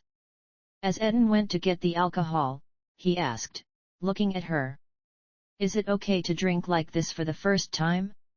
It might not be a joke about a hangover. Ariel, already close to being intoxicated, replied with a twisted tongue. Noisy. You may still be a Kinus apprentice, but I am no longer Lady Seal Line. Seal Line Duchess. So, I'll do as I please, be it alcohol or anything else. Looking at Ariel, who spoke with a sharp expression, Eden subtly smiled. Who's stopping you, really? After that, Ariel began pouring out various thoughts. True feelings that she couldn't bring out sober emerged with the influence of alcohol. Being a duchess is frightening. She's uncertain about what she should do. People expect things from her, but she lacks the courage to take a step forward. After talking for a while, Ariel suddenly began to sob. Dad! Why did you die? I'm not ready for anything yet. I'm still just a kid. Eden said nothing to Ariel, who was pouring out tears, just watching her. When Ariel completely succumbed to the effects of alcohol and fell, he picked her up. Don't go. Ariel, who had fallen asleep in a drunken stupor, mumbled in her sleep. Eden smiled as he carried her towards a place where she could rest. Don't go anywhere. Don't worry. Although his voice couldn't reach Ariel's consciousness, it touched her emotions, and finally, Ariel could fully rest. 10 Help. Ariel closed her lips. What awaited her this time was her inauguration ceremony as the Duchess. If she didn't demonstrate her qualifications as a Duchess at this inauguration ceremony, both Selene and she herself would likely find themselves in an unfavorable situation. Ariel took a deep breath and looked at Eden by her side.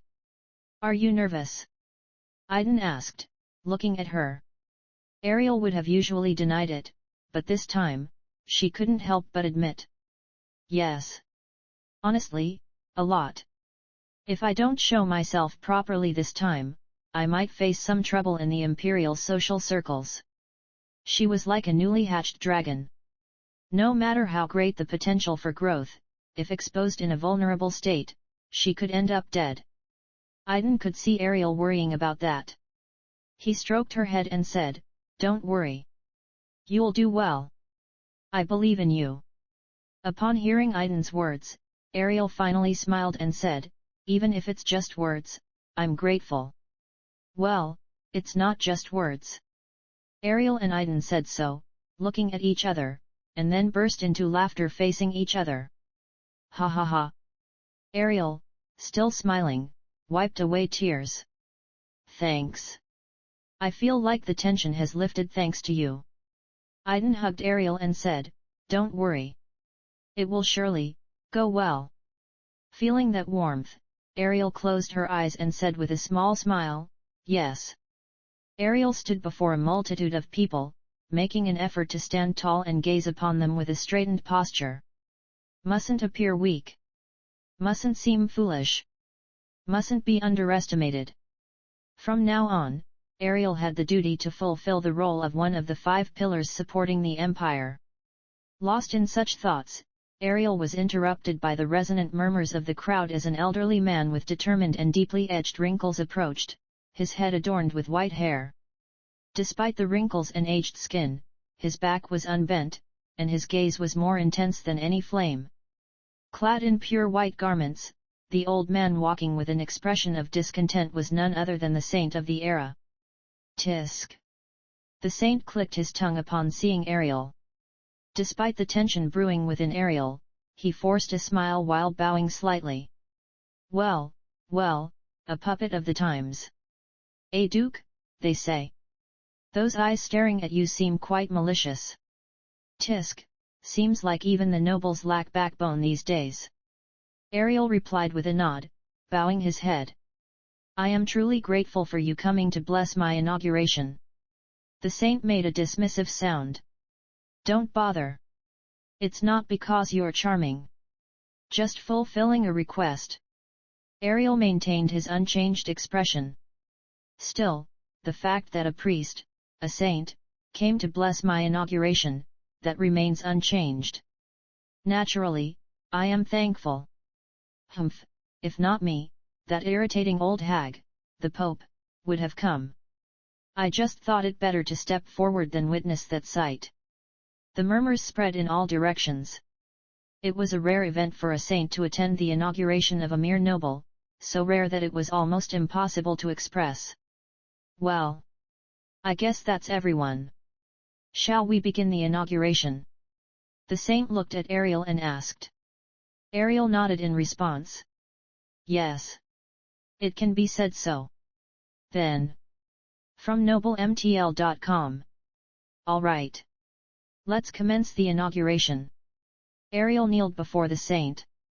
The old man placed his hand on Ariel's head and spoke. You, the Lamb of God. Do you swear to act as a faithful servant of God at the forefront of those who follow you? Yes. Will you swear to become the shepherd who protects the lambs from the wicked? Yes. Will you swear to fulfill your duty, receiving the loyalty of those who follow you? Yes. Then, I have no more words for you. The saint scattered sanctity.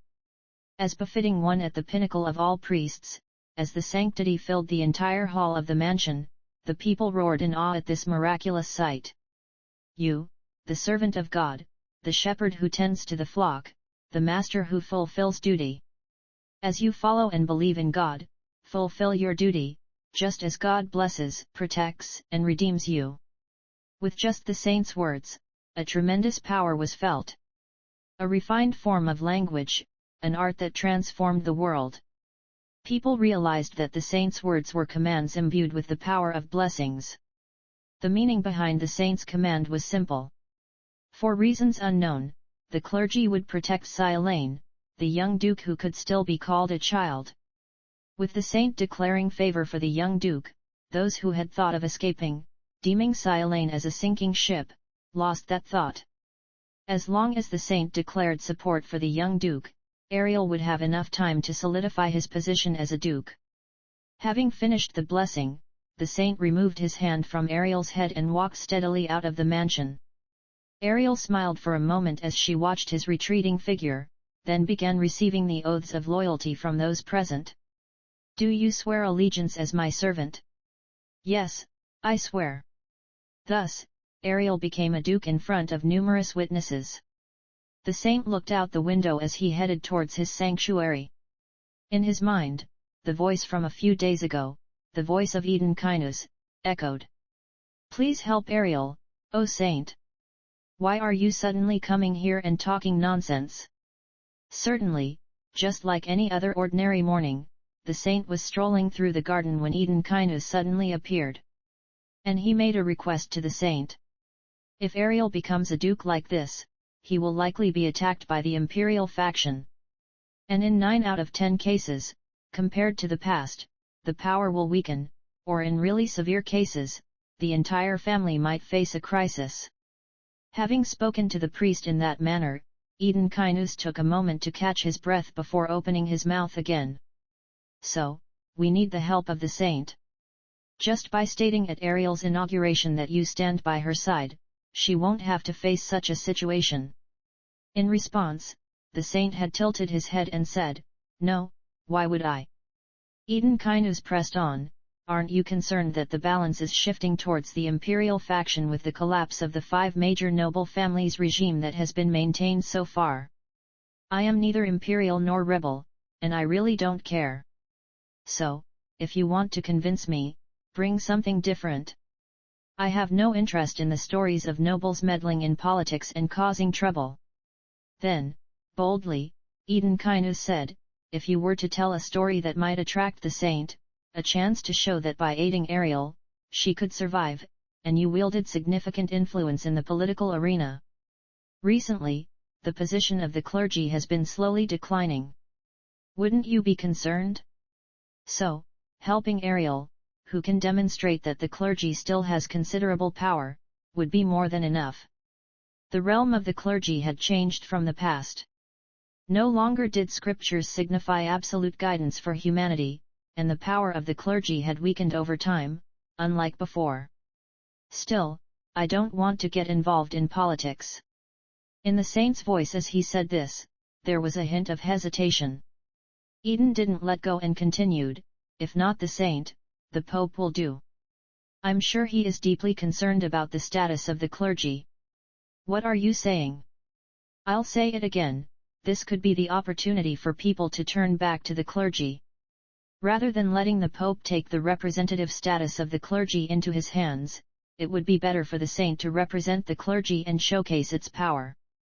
Ultimately persuaded, the saint, at Eden Kinus's request, deliberately gave a blessing to Ariel Seal Line, allowing her to be acknowledged in front of others in the most splendid manner. In the end, it was none other than Eden Kinus who saved Ariel. Even though Ariel herself might not be aware. Thinking so, the saint recalled Eden Kinus's final response. Why go to such lengths? Honestly, instead of dragging me into this, it would be easier to just abandon that Sealan's child. Why go through all this trouble? Without a moment of hesitation, Eden just smiled and said, because she's your fiancé. 11:11. Starting point.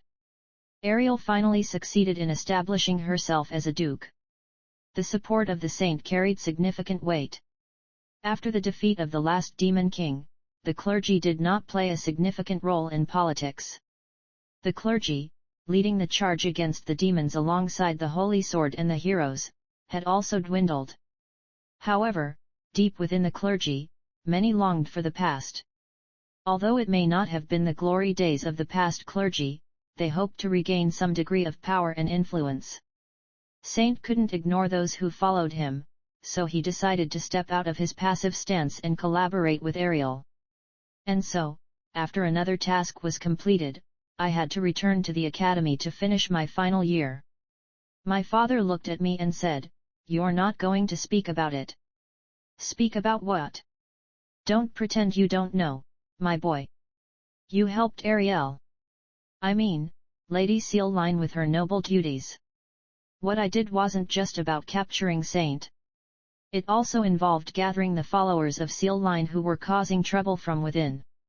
My father knew this, so he asked. "You might owe that girl a debt, but are you really thinking of giving up on it?" I smiled faintly and replied to my father's question, "Well, we're going to be a couple, right? If I can live without owing anything, I'm content." My father gazed at me and said with a smile, "I see. As long as you're happy." Another year passed. I graduated from the academy. Without Ariel, there was no one who could compare to me at the academy, and I ranked first among all the graduates. As soon as I returned home, I jumped onto my bed. This is it. Ah, now I'm a graduate too. I enjoyed the leisure of being a graduate for a few days, taking a break. Then, suddenly, I heard some unexpected news. Count Diran is coming. Yes. He didn't interact with us much for the past year, as he didn't like helping Seal Line. But for some reason, he's coming here now. My father told me, and no matter how much I thought about it, I couldn't figure out why, so I tilted my head. And then, the door opened, and Lord Arkadiran walked in. "How do you do, Lord Count?" Lord Diran bowed deeply and greeted my father.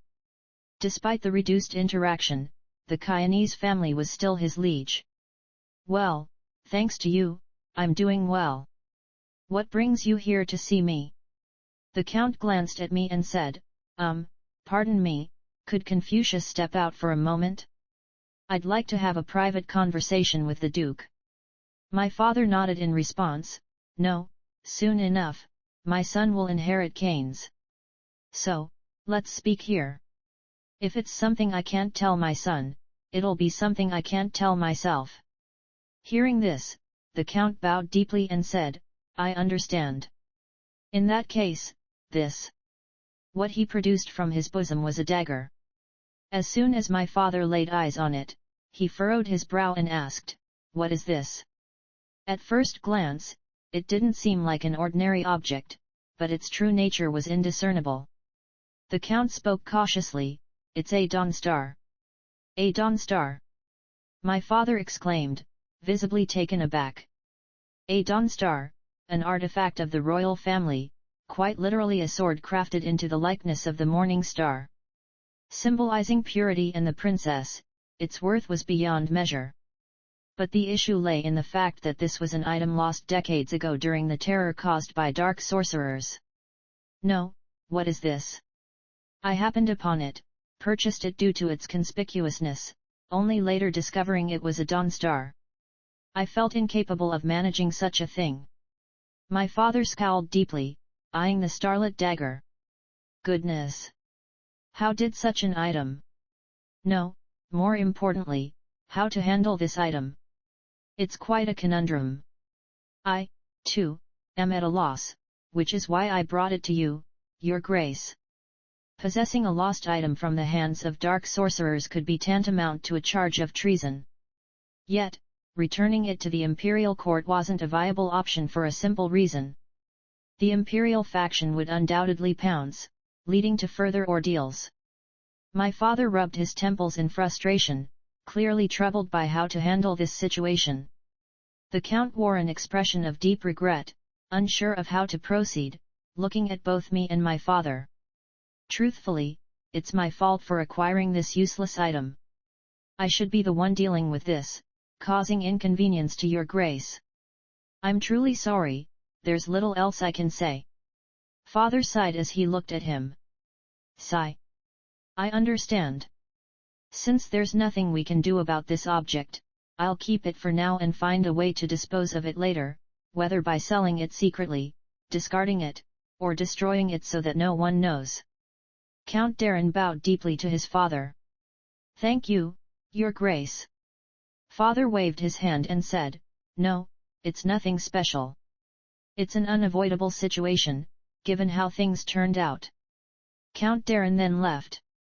Father and I were immersed in subtle contemplation as we gazed at the morning stars. How should we handle this? In the midst of it, the morning stars emitted a clean, white light as if they were unaware. Enchanted by their beauty, I found myself reluctant to dispose of them. It's a dagger made of pure Orialcan. Honestly, the best course of action would be to extract the Orialcan inside, but it's easier said than done.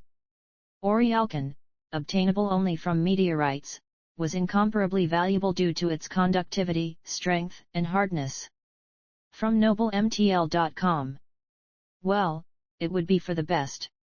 Even if we can use only a portion of the Orialcan inside, we can create something extraordinary.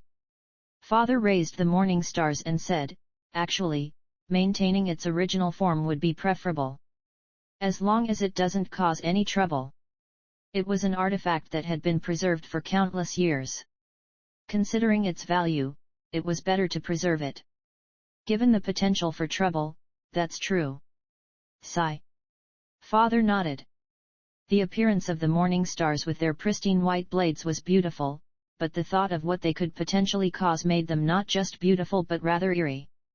Well, then, we have no choice but to think of a way to melt it down and obtain the Orialcan. Yes. Where did Count Darren get such an item in the first place? I muttered to myself. Logically, it made no sense for the morning stars to suddenly appear. Faced with his bizarre luck, my lower lip involuntarily protruded. Father reprimanded me, of course, this time it was quite substantial, but there's no help for it. Preventing a crisis for a peer is also part of the duties of a duke, so keep that in mind. I could only nod in response to his words. And then, as we were trying to figure out how to handle the morning star, one day a visitor suddenly appeared. A visitor, you say? Yes. But the matter is quite significant. My father went downstairs himself to greet them. It was curious how extraordinary the matter must be for such a sound to come from Kinuz's mansion. And as soon as my father welcomed them, he frowned. What brings you here? It was obvious. The knights standing before my father and me, clad in black armor, were none other than the Imperial Shadow Knights, dealing with the shadowy affairs of the Imperial family. Imperial Moonlight Knights. We heard there is a morning star here and came to investigate. Moonlight Knights. Unlike the Sunlight Knights, they dealt with all sorts of illegal activities while handling the shadowy affairs of the Imperial family. The only problem was, to what extent their authority was extra-legal. Leave. There is nothing we will give you. The apparent leader of the Moonlight Knights smirked and spoke. We don't need permission. What we do is not seeking permission but informing. They swiftly barged into the mansion. And the voice of one knight echoed. "The morning star is here." It felt like my mind was becoming distant. 12 Into the abyss. After the moonlight knights ransacked the mansion, my father and I fell into panic. The reason was obvious: we could end up accused of treason at this rate. First, we need to understand the situation. We have to assess the situation first and then come up with a plan. But how can we know why the knights suddenly stormed in like this? My father fell silent. Yes, we had no way of knowing or doing anything. At least for now. Now that it has come to this, it seems telling the truth might be better. We must somehow avoid giving them a reason. If the Huang family had no justification, as one of the empire's 5 major noble houses, we might be able to navigate this situation somehow. Engaging in a direct power struggle would also be burdensome for the emperor. My father and I spent the night with that thought. And the next day, our expectations were shattered into pieces. It was because of the imperial decree. Based on the report from the Duke of Irkali, it has been confirmed that the Duke of Kainuz has obtained the Morning Star. After discussion, punishment will be decided. As soon as my father saw it, he grabbed the back of his neck. Ugh! The Irkali family could be considered one of the leading moderate families in the empire. However, considering that this moderation does not mean neutrality but rather involves meddling for profit everywhere, one could understand the seriousness of this incident. Even though I didn't know how the Irkali family got hold of information about the Morning Star, the fact that they came forward and reported it to our family meant they had allied with the imperial faction. We were now dealing not only with the imperial family and the imperial faction but also with the Irkali family. I felt a cold chill running through my entire body. Trembling, I clenched my fists. "Father, first, let's somehow recruit allies. We need to find a way to survive somehow." Even though my father twisted his face at my words and sighed heavily, he said, "Humph, fine. We need to find a way somehow. We can't just sit back and take it." The hearing about the Kainuz family was taking place in the palace. Numerous nobles were buzzing with discussion. Naturally, the provocative term treason was attached to the prestigious Kainuz family, making it difficult to even imagine such a prominent family engaging in rebellion. Many were discussing the outcome of this incident and what the aftermath would be like. In the midst of it all, I was sitting beside my father. Several days had passed, and my father was already significantly thinner due to immense stress. Other nobles, seeing him in such a state, whispered and conversed among themselves. "Well, then let's begin the hearing," the emperor said with a smile. As he did, Duke Irkali, in charge of the investigation, opened his mouth. "This hearing is about the treasonous acts of the Duke of Kainuz." I glared at him, but he continued speaking in a dry and emotionless voice as if devoid of any change in sentiment. "This incident involves a report that led the Moonlight Knights to discover the artifact Morning Star, which was lost 53 years ago, in the Duke of Kainuz's mansion. Please share your thoughts on this matter." "There's nothing to say. Artifacts lost decades ago were discovered in Count Kainuz's mansion, and Kainuz knew about it but kept it hidden. That's all there is to it. Without a doubt, it's treason." At that moment, Count Darren, my father's ghost, rose from his seat and spoke. "Don't make me laugh. I handed over that item to the Kainuz Duchy. I was only there to follow the judgment of the Kainuz Duchy because I couldn't handle the responsibility of that thing." In response, Viscount Akaya chuckled and said, "Oh, really? Funny, the information I heard is quite different. Whether it's different or not, what's the point of babbling about something that's true from the beginning? As far as I know, the one who first reported it clearly stated that Kainuz deliberately obtained that item to extract Ori Shalcom and moved for it to happen." Upon hearing this, my father grimaced and said, "Ridiculous. I swear, I had nothing to do with such a thing." Viscount Akaya shrugged and said, "Oh, really? How do you know that?" "Logically, if the information about the Morning Star being in Kainusa's mansion is correct, it's also true that Kainusa's intentions are known. What nonsense! As he spoke, Duke Irkali silently observed. Despite being the one who reported it, he remained passive, just watching. It felt like a stroke of luck in the midst of misfortune. I thought that if Duke Irkali had intervened, the chances of redemption would have completely disappeared. However, even now, the chance of redemption seemed extremely slim. The only thing worth hoping for was Ariel's sea line's support. But Ariel remained silent, beads of cold sweat forming on her forehead. I knew. Even if Ariel tried to help, there was nothing she could do to assist me right now. Because we were engaged, paradoxically, we couldn't even engage in a dispute to protect me. The Emperor opened his mouth with a satisfied smile. Well, it seems like the answer is becoming clear now. As he said that, the atmosphere in the current Inquisition was evident. My father and I had no way to argue innocence or present any evidence.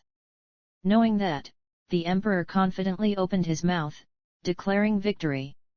So, let's come to a conclusion. The Kainus family dared to conceal an imperial artifact in their mansion and attempted to use it for their own purposes. The words of denial surged to the tip of my throat. However, I couldn't bring myself to speak. Neither could my father. We were helpless. But certainly, the Kainus family has made contributions to the empire, albeit not insignificant. However, we cannot execute them for conspiracy. The Emperor spoke openly with a smile. I couldn't shake off a foreboding feeling. The punishment will be the confiscation of the estate and demotion to the status of a commoner. What? I pondered the words with a vacant expression. Bongto was more than mere land, it was the wellspring of power and wealth held by a noble lineage. Stripping it away was akin to dismantling the very backbone of that lineage. And to degrade the social status was to strip away even the veneer of that lineage. In essence, my lineage, the Kains, had lost everything overnight. As I found myself reeling in shock and gloom, the inquest came to an end. Darkness lingered in the mansion. Once I knew the lineage had essentially crumbled, there was no going back to how things were. I decided to seek my father. It was an instinctual act. In my bewildered state, where even grasping the situation was elusive, I thought my father might offer some answers. Yet, he was nowhere to be found. His room remained dark, shrouded in obscurity. Still, I ventured inside. It felt almost necessary. And there, I found a piece of paper. Due to my foolish actions, an indelible stain has marred the history of Kains, spanning centuries. The revered Bongto, the pride of the lineage, all vanished. I know this shouldn't have happened.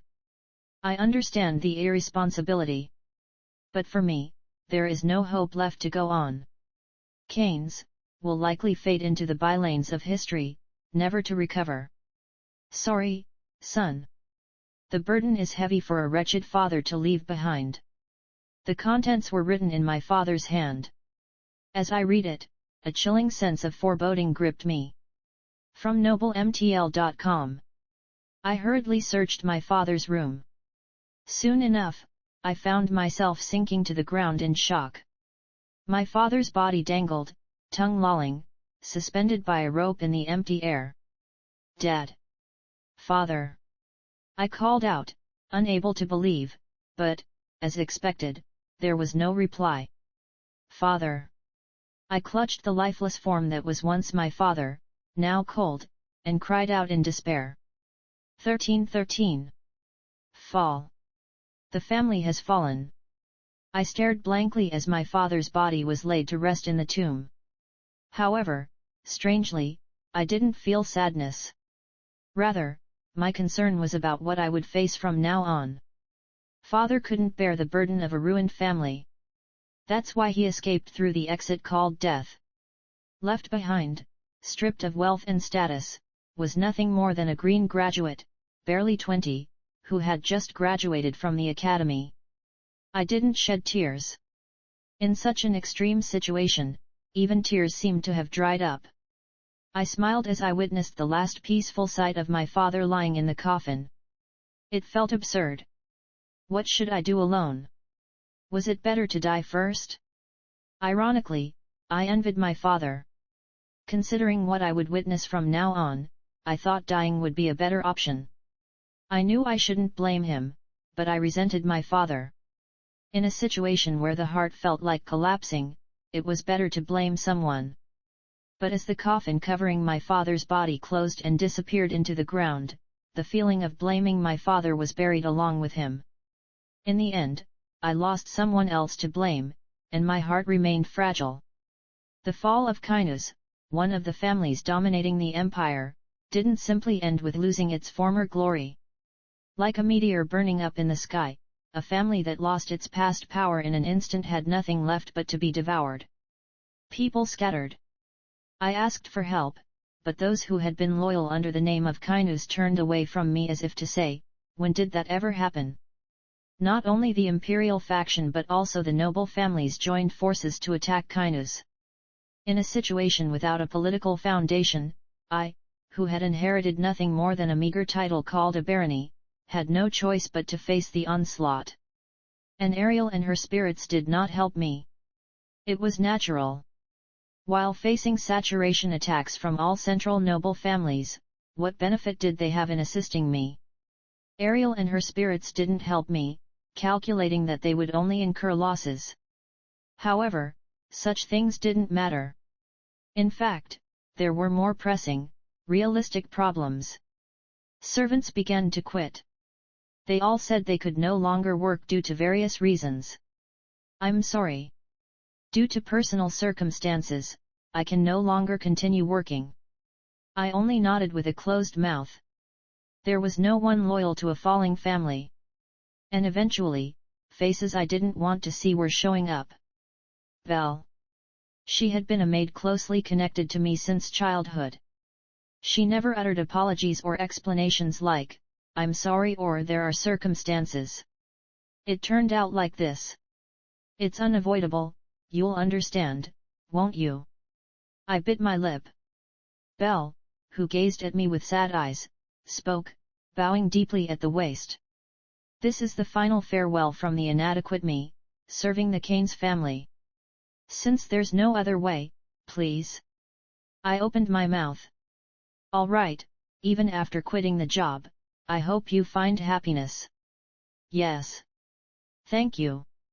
As Belle, who expressed gratitude, disappeared, the spacious mansion instantly became empty and desolate. But that wasn't the end, decisively. The Keynes family was in deep debt. Or, to be precise, they had accumulated debts to sustain their business. At the time when borrowing money served as capital for aggressive investments, now that the Keynes family had lost their territory, there was no money left. As a result, I had to witness representatives from the Imperial Central Bank walking into the Keynes family mansion with muddy shoes. They entered the mansion and began taking anything of value. Jewels, decorations, furniture, everything was carried away by their hands. The head collector from the central bank looked at me and said, unfortunately, among the Keynes estate, there seems to be nothing substantial to repay the debt. Regrettably, this action has become necessary. I only furrowed my brow at him. Even so, the collectors were faithfully transporting the Keynes family's possessions. I gripped the cane tightly. The hand holding the cane trembled slightly. How did it come to this? I lived immersed in sweet dreams. Filled with hope for the future, I enjoyed each day. But in a single moment, the cold reality's gust of wind woke me up. I found myself exposed to the harsh world. Bear. That cane in your hand seems to be quite valuable, why don't you hand it over? One of the collectors said, and I grimaced at those words. On my 14th birthday, it was the staff Ariel had given me. Since receiving this staff, I had used it at the academy, or in any other situation. Therefore, I couldn't let go of this staff. What I held in my hand was not just a staff, it was the embodiment of the happy moments in my life. I couldn't let it go. Don't be ridiculous. I said, looking at the tax collector. Even if I let go of everything else, I won't let go of this. The tax collector glared at me. I stared back. If he tried to forcibly take the staff, I was ready to kill. And then, the person in charge put his hand on his shoulder. Enough, let it go. It's a precious memory the young master wants to leave behind. His words felt like mockery. I felt a sense of misery and my hands trembled. Finally, after the tax collectors had transported everything inside the mansion, the person in charge looked at me with a smile. Well, then, please vacate this mansion by this date. Then he looked around. Well, there's nothing left anyway, even if you decide to stay here. As he said, the Kainu's mansion, the mansion I had grown up in, was now completely empty. The tax collectors left, and I slumped to the floor of the mansion. What can I do now? Nothing. No clothes, no furniture, not even something to eat right away. In the hollow feeling of having nothing left, I stared blankly at the sky. Clouds gathered in the sky, and it seemed like it could rain at any moment. Looking at it, I went outside the mansion. Drip, drip. Raindrops began to fall. And the raindrops gradually became heavier and more abundant. Getting hit by the raindrops, I thought. Should I die? There was nothing I could do. No, it was even stranger to be alive, having suffered the disgrace of the family's ruin. Rather than living in such a miserable state, I thought it would be better to face death honorably. My own voice, educated as a noble, echoed within me. I knelt and pointed the staff at my neck. This should do it. With just one breath of magic, my head would disappear, and I could find rest. From the sky, rain poured as if it sought to sweep away the entire world. Yes, like this, closing my eyes, just once. I tightly shut my eyes. Death is better. Remaining alive like this would only lead to a more miserable fate. There was no hope. I tried to summon my magic. But, my hands were trembling violently. The staff pointed at my neck slipped from the hand that trembled so fiercely. I can't do it. I hated it. I didn't want to die. I wanted to live. While my noble self spoke of death, my human self spoke of life. I want to live. I cried. Despite being in such a state, I wanted to live so desperately. Knowing I would regret not dying, I cried passionately because I wanted to live, tears streaming down. In the situation closest to death, ironically, I found myself yearning for life. I lowered my head in misery. My entire body soaked in the cold rain, my temperature dropping, and my kneeling pants were already dirty. From noblemtl.com. And then, at that moment, Nim. Someone called me. I raised my head. It was a carriage. The carriage was rushing towards me. Nim. The door of the carriage, now in front of me, swung open. And someone descended. Are you okay? She, who got off the carriage, embraced me. I held on to her. Her long, abundant, orange-hued hair tickled me. She looked at me, tears welling up in her eyes as she spoke. I'm relieved, we're not too late yet. Cerise. I gazed at her. Cerise Diran. The one who had cut ties with me while engaged to Ariel, was now looking at me, shedding tears and embracing me. 14 After the fall. I opened my eyes.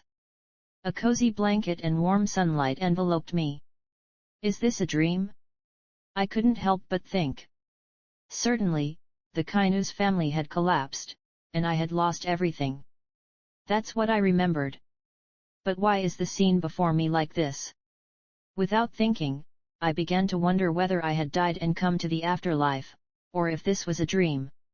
In my contemplation, I got up from bed and looked around. It was an unfamiliar ceiling. No, everything in the room was unfamiliar. It seemed like a noble's room, with luxurious and neat furnishings. I pondered why I was sleeping in such a place.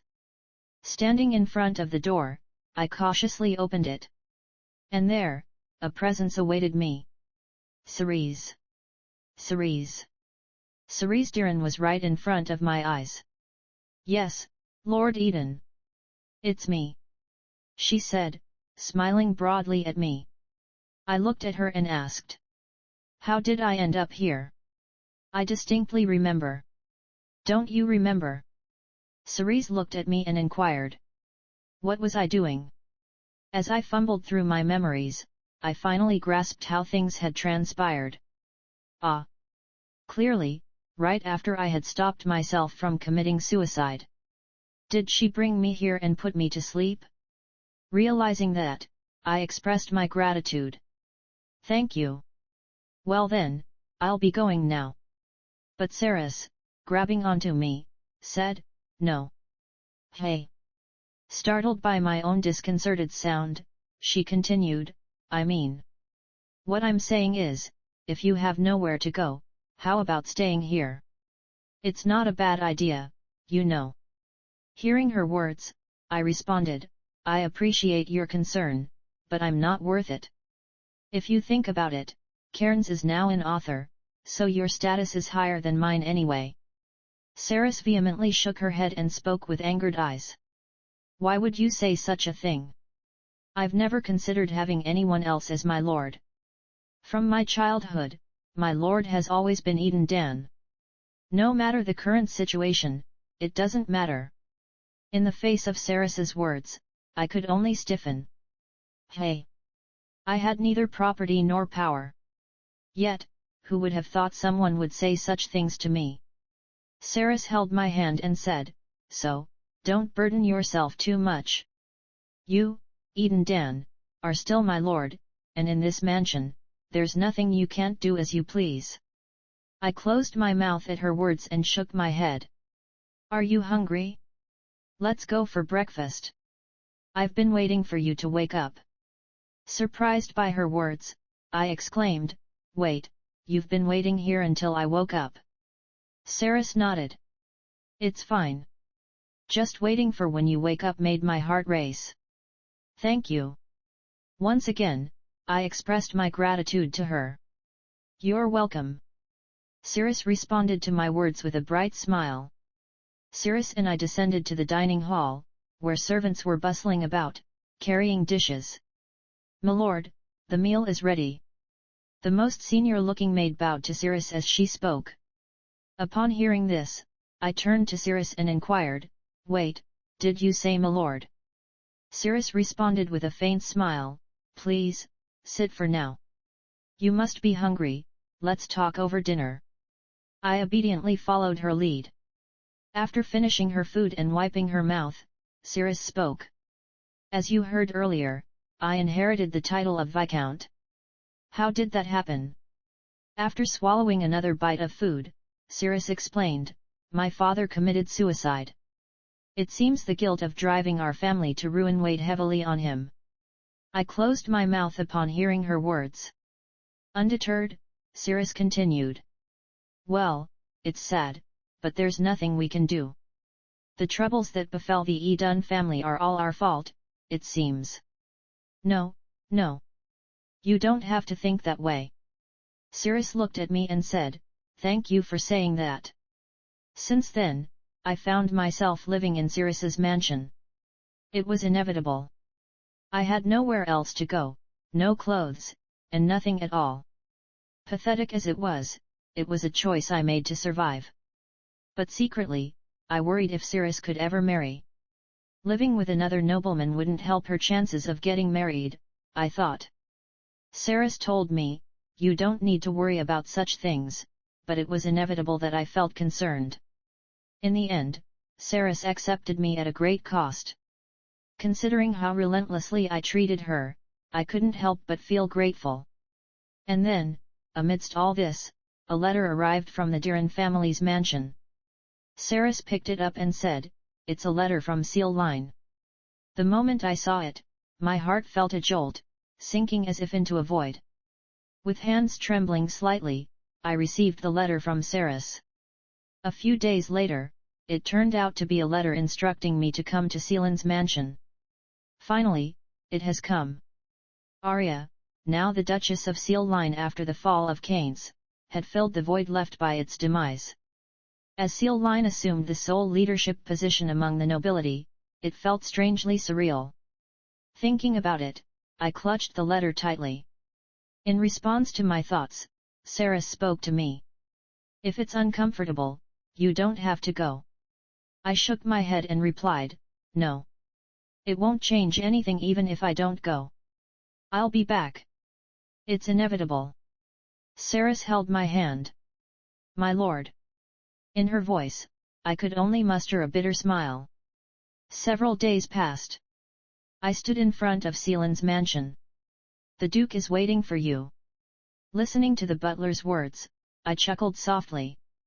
Although I had wandered through this place many times in my childhood, it felt unfamiliar now. I followed Sealand's steward as instructed. Soon, the steward knocked on the door of a room. Come in. It was Ariel's voice.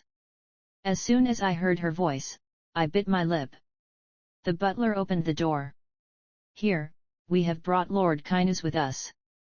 The butler who spoke like that bent deeply at the waist to Ariel and ushered me into the room. From noblemtl.com. As I stepped into the reception room, the butler closed the door.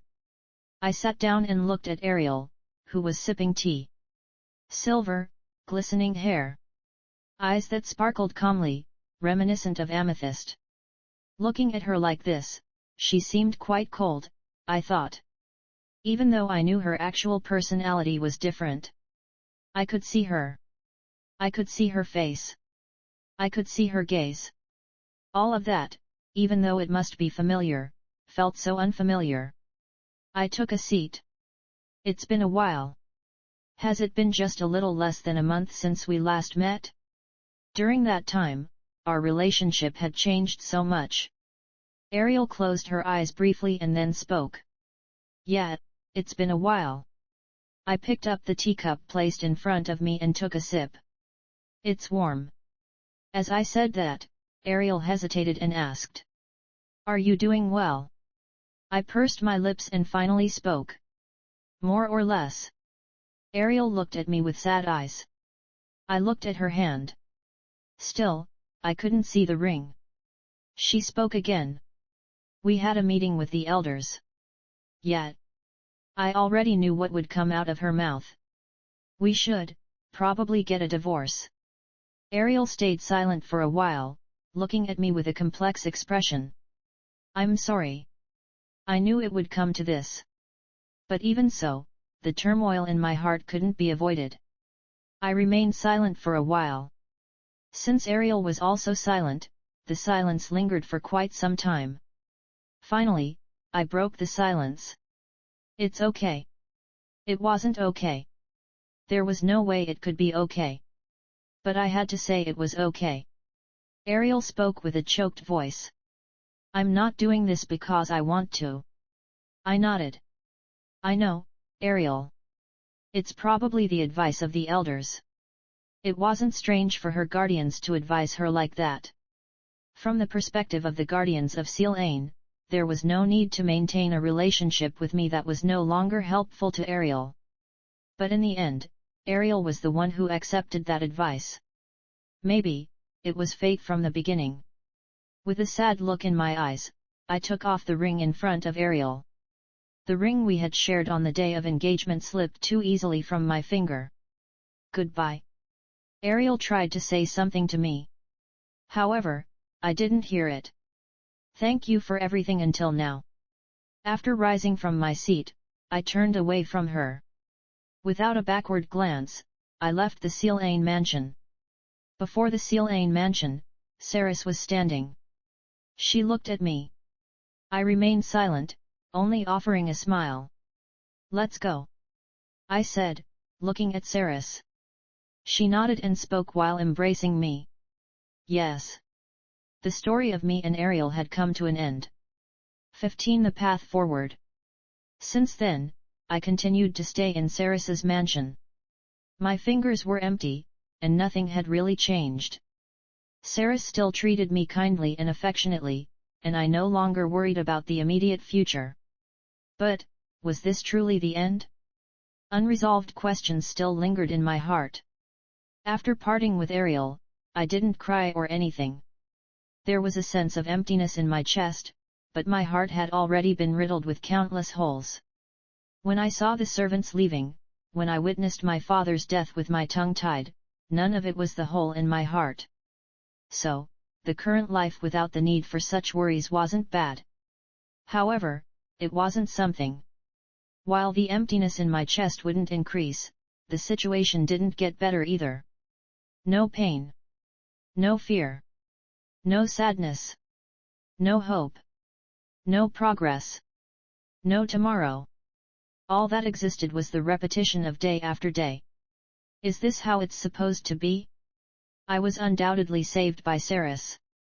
Yet, the pierced hole in my heart showed no signs of improvement. Everyone must have their own struggles to maintain life, for the things they want to protect. However, what am I now? I do nothing. Entrusted to the hands of others, survival and the future alike, I am merely swept away by the current of time. Today, once again, I rose from my bed feeling a profound emptiness. It had been a month since I started living in Saris's mansion. I stepped out of the bedroom. Unfailingly, Saris was waiting in front of my room. "Isn't it tiresome to do this every day?" I asked, but Saris just smiled and replied, "It's okay. Waiting like this every morning makes my heart flutter." She never said things like, "Why are you treating me so well?" Perhaps because she knew it was meaningless.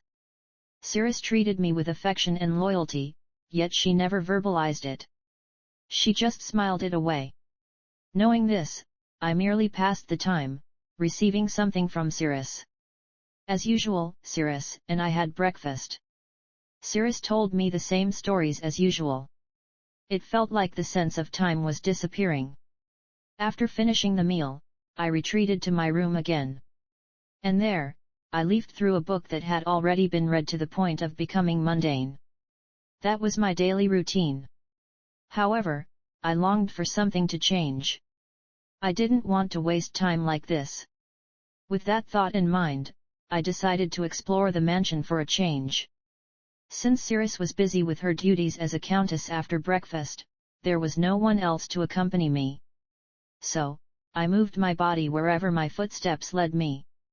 And I found myself stopping in front of the warehouse. There was a feeling that I had to go inside. Inside, I discovered something I had forgotten. That. Why had I forgotten it? Why had I lost it? The birthday gift Ariel gave me. The staff I had never let go of, always at my side, was now visible in the storage. I reached for it. Closing my eyes, I drew upon the magic. The magic within me faithfully obeyed my command above all else. Even someone like me had something left to do. Realizing this, I laughed until my breath ran short. From noblemtl.com. Afterward, discreetly, I asked the mansion's steward for a job, Saris Moore, unaware of my request. 2 conditions. No loyalty to the royal family required, and a position where I could demonstrate my aptitude as a magician. And, after a few days, what the steward conveyed to me was a professorship at the academy. "You've graduated from the academy, and your grades were excellent." A professorship in the School of Magic recently became vacant. I nodded in response to those words. Later, during dinner, I opened up to Saris. "I'm thinking of finding a job, taking on a challenge." Upon hearing this, Saris, who had been cheerful and chatty, froze as if wondering when that had happened. "Really?" I looked at her and said, "In a few days, I heard that a professorship in the Academy's School of Magic opened up. Of course, I have no experience, so I'll probably start as an assistant professor." Upon hearing this, Saris bit her lip. Of course, from Saris's perspective, it wouldn't be pleasant. "Why?" she asked me. I hesitated for a moment before opening my mouth. Because I don't want to depend on you alone. Saras said with a sad face, I told you. You can do whatever you want here. But. She bit her lip, then opened her mouth again. Why are you trying to leave me again? I don't want to leave you. It's an island. If you go to the academy, we won't even see each other. I remained silent at her words. Just like this, peacefully. Is that not enough for you? I shook my head. No. Maybe you can live peacefully that way. But that's not what I want. You don't want it. I nodded. I nodded my head. I want to confront it. Not with someone else's hands, but with my own. So, I don't want to leave forever. I just want to fill the empty hole that still remains in my heart. Saras shed tears as she heard my words. However, my determination did not waver. I appreciate you. But if I stay by your side like this, I won't gain anything. I want to become a better person. It was only then that Saras realized my resolve was unyielding. I continued speaking. I don't want to leave you. I just can't be swept away by time like this. I want to find my own path, conquer it myself. Saras listened to my words and sighed. I thought I did my best in my own way. But if that's how you feel, then I'll let you go. After all, I'm just a passing presence in your life. I bit my lip and, with bowed head, said. Thank you, truly. Saras looked at me. Instead, can you promise to write letters? I nodded. Ariel sat by the window, gazing at the sky. It was just the usual night sky, unchanged. However, for some reason, something seemed different. Because the starlight that used to weave the sky had disappeared, she wondered if the night sky had always been this dark. No, there probably wasn't anything different. If anything had changed, it would be her heart. She tried her best to ignore it. Tried to reconcile with herself, saying it was already in the past. Nevertheless, she had attached a heavy value to her past in her own heart. Even if she stayed still, memories of the past would suddenly resurface. Even when busy without a moment to spare, his voice would echo in her ears. She spoke to herself. What should I have done? To erase her own guilt and shake off the inexplicable feeling in her chest. I am now a duchess. My family and the people who follow me are the most important. She said that, rationalizing it to herself. Her actions had to be considered the best, and she had to prioritize those who followed her.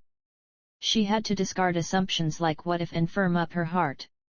But no matter how hard she tried, the indescribable feeling in her chest persisted. No matter how she thought about what she should have done, the answer didn't come. When she closed her eyes, the last face she saw came to mind. Those sad eyes, tight lips, and the unknown silence. It kept coming back. Ariel tightly closed her eyes. Yet, for some reason, a sense of emptiness in her fingers seemed to come through. The finger where the engagement ring used to be. The cold dawn air was felt. Now, the streets were gradually waking up. I gazed at the sea, which had begun to dawn. In the sight of the dark sky clearing, a laugh escaped me unintentionally. Let's check the time, it was almost time to leave. Kids selling newspapers had been running around the streets since early dawn. I purchased a newspaper and read it. Most of it was about sordid crime stories, but that was enough. Interesting. I threw away the newspaper I had finished reading and gazed toward the harbor. A massive island in the middle of the Mediterranean, where the academy was located. The ship heading there had arrived. I boarded the ship, now completely immersed in the dawn that was brightly illuminating the world. The staff in my hand gleamed brilliantly, reflecting the radiance of the dawn. Well. It's been a few months since I graduated, and I find myself back here. A lot had happened in those few months. I thought about it that way and smiled. 1616. Beginnings. As soon as I descended to the harbor, I looked around. Then, with a soft laugh, I sighed. It had been almost half a year since graduation, but this place remained exactly as I remembered. Glancing around, I tightly gripped the staff in my hand. Did I ever think I would return here like this when I graduated? I pondered, taking a step forward. They said someone was coming. Muttering to myself, I scanned the surroundings.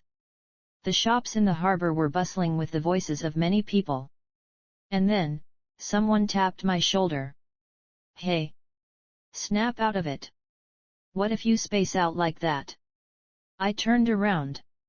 A woman with black hair and red eyes stood before me. Master! As she called me that, she lightly tapped my shoulder and spoke. What's with the master? You've already graduated and aren't as fresh as you used to be. Now that we're colleagues, just call me Professor Cordelia. Professor Cordelia smirked and smiled. I responded with a small smile. Oh, right. It might not be easy to forget the things that happened throughout our school days, but I'll do my best. Upon saying that, she grabbed both sides of my face and spoke. Why did this guy become so shameless? Well, now that we're colleagues, right? With my cheeks held by Professor Cordelia, I replied. Why, I'm a student now too. What else can't I say? Cordelia, the professor, looked at me with a wicked glint in her eye, lifting one corner of her mouth. Oh, the junior from the Department of Magic, not even a full-fledged professor, dares to challenge the genius of the century? Come on, you're asking for trouble. She ordered me to carry a bag. What's this for? Things you need to act as a professor. Originally, I was going to give it to you after guiding you to your dorm, but I changed my mind. Go on, try carrying it, and see if it's heavy. I shrugged my shoulders and said, Is this heavy? Oh, right, Professor, your arm strength is really weak, isn't it? Cordelia, looking at me like that, laughed. From noblemtl.com. Well, even though I've made my body heavy, my mouth is still as light as ever. Yes, my mouth is light. Then, she patted my back a few times and started walking. It's nice to see you again, but let's get going. It hasn't been long since you graduated, so you probably know your way around, but it's different as a professor. I followed her. All right, here's your dorm. I've told you everything you need to know. Yes, but assistant professors have their own research labs too. In response to my question, Professor Cordelia shrugged and said, Of course, you don't expect them to be assistant professors for a lifetime, do you? To be a professor, you need to produce academically meaningful results. I smirked at her words. Then she put her arm around my neck and said, Well, I've introduced you to everything. Shall we go grab a drink? Can I decline? Cordelia, with a sly expression, replied, Already trying to skip out? Stop talking nonsense and come along. The appetizers are delicious, you know. I had no choice but to be led by her hand to the pub. Smoothly, a stream of orange liquid flowed down the glass. What did you order? Isn't this something incredibly strong? Why, now that you're an adult, you should try things like this too. Professor Cordelia poured alcohol into her own glass and took a sip. Ah, that's good. I thought I'd let you have some fun since you said the snacks were good, but who invited the heavy drinker? Professor Cordelia chuckled and spoke. Why don't you try being a professor for once? There's no way to escape the misery except for alcohol.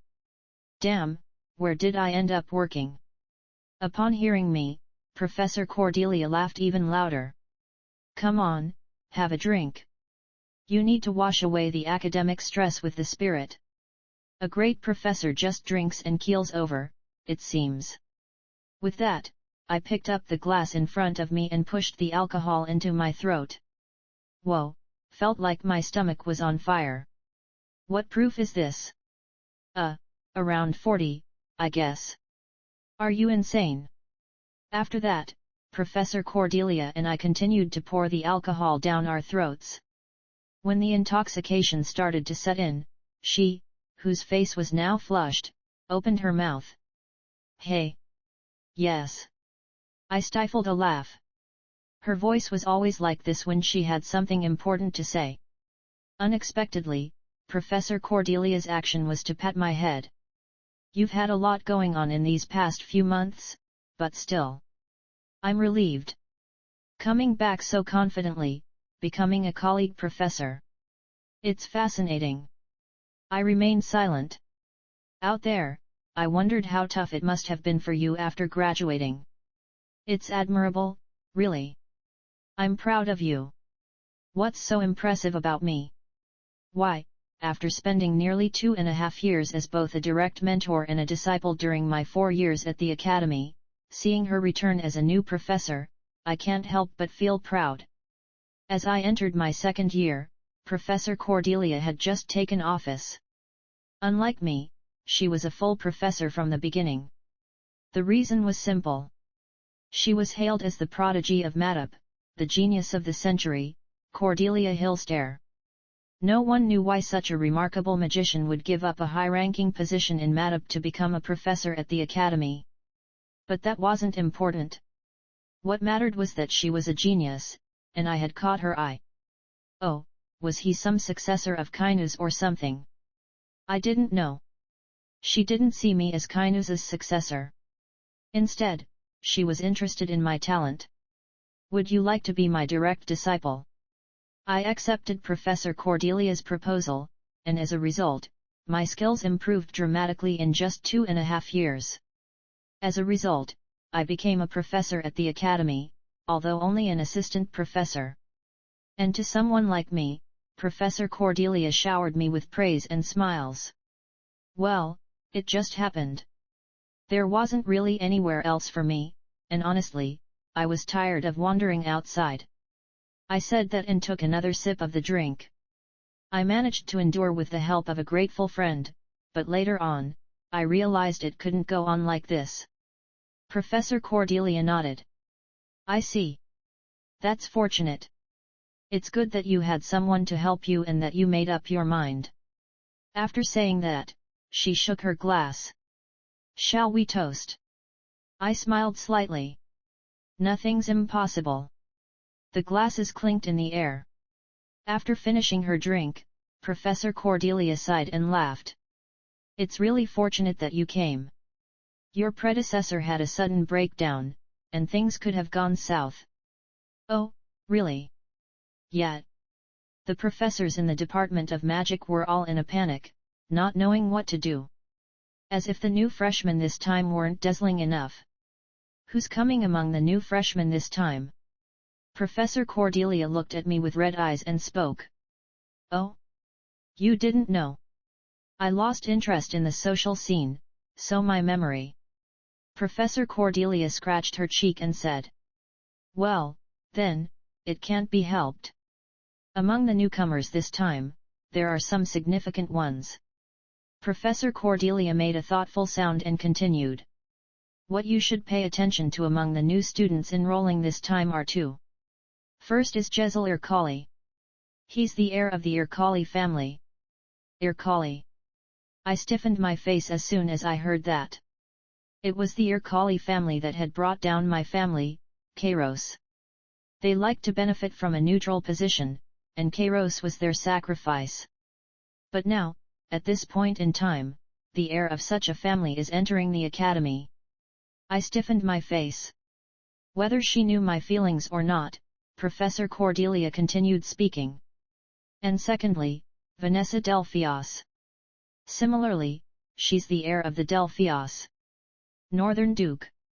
If I was surprised by the news of Jezil Irkali, this time, I was truly astonished.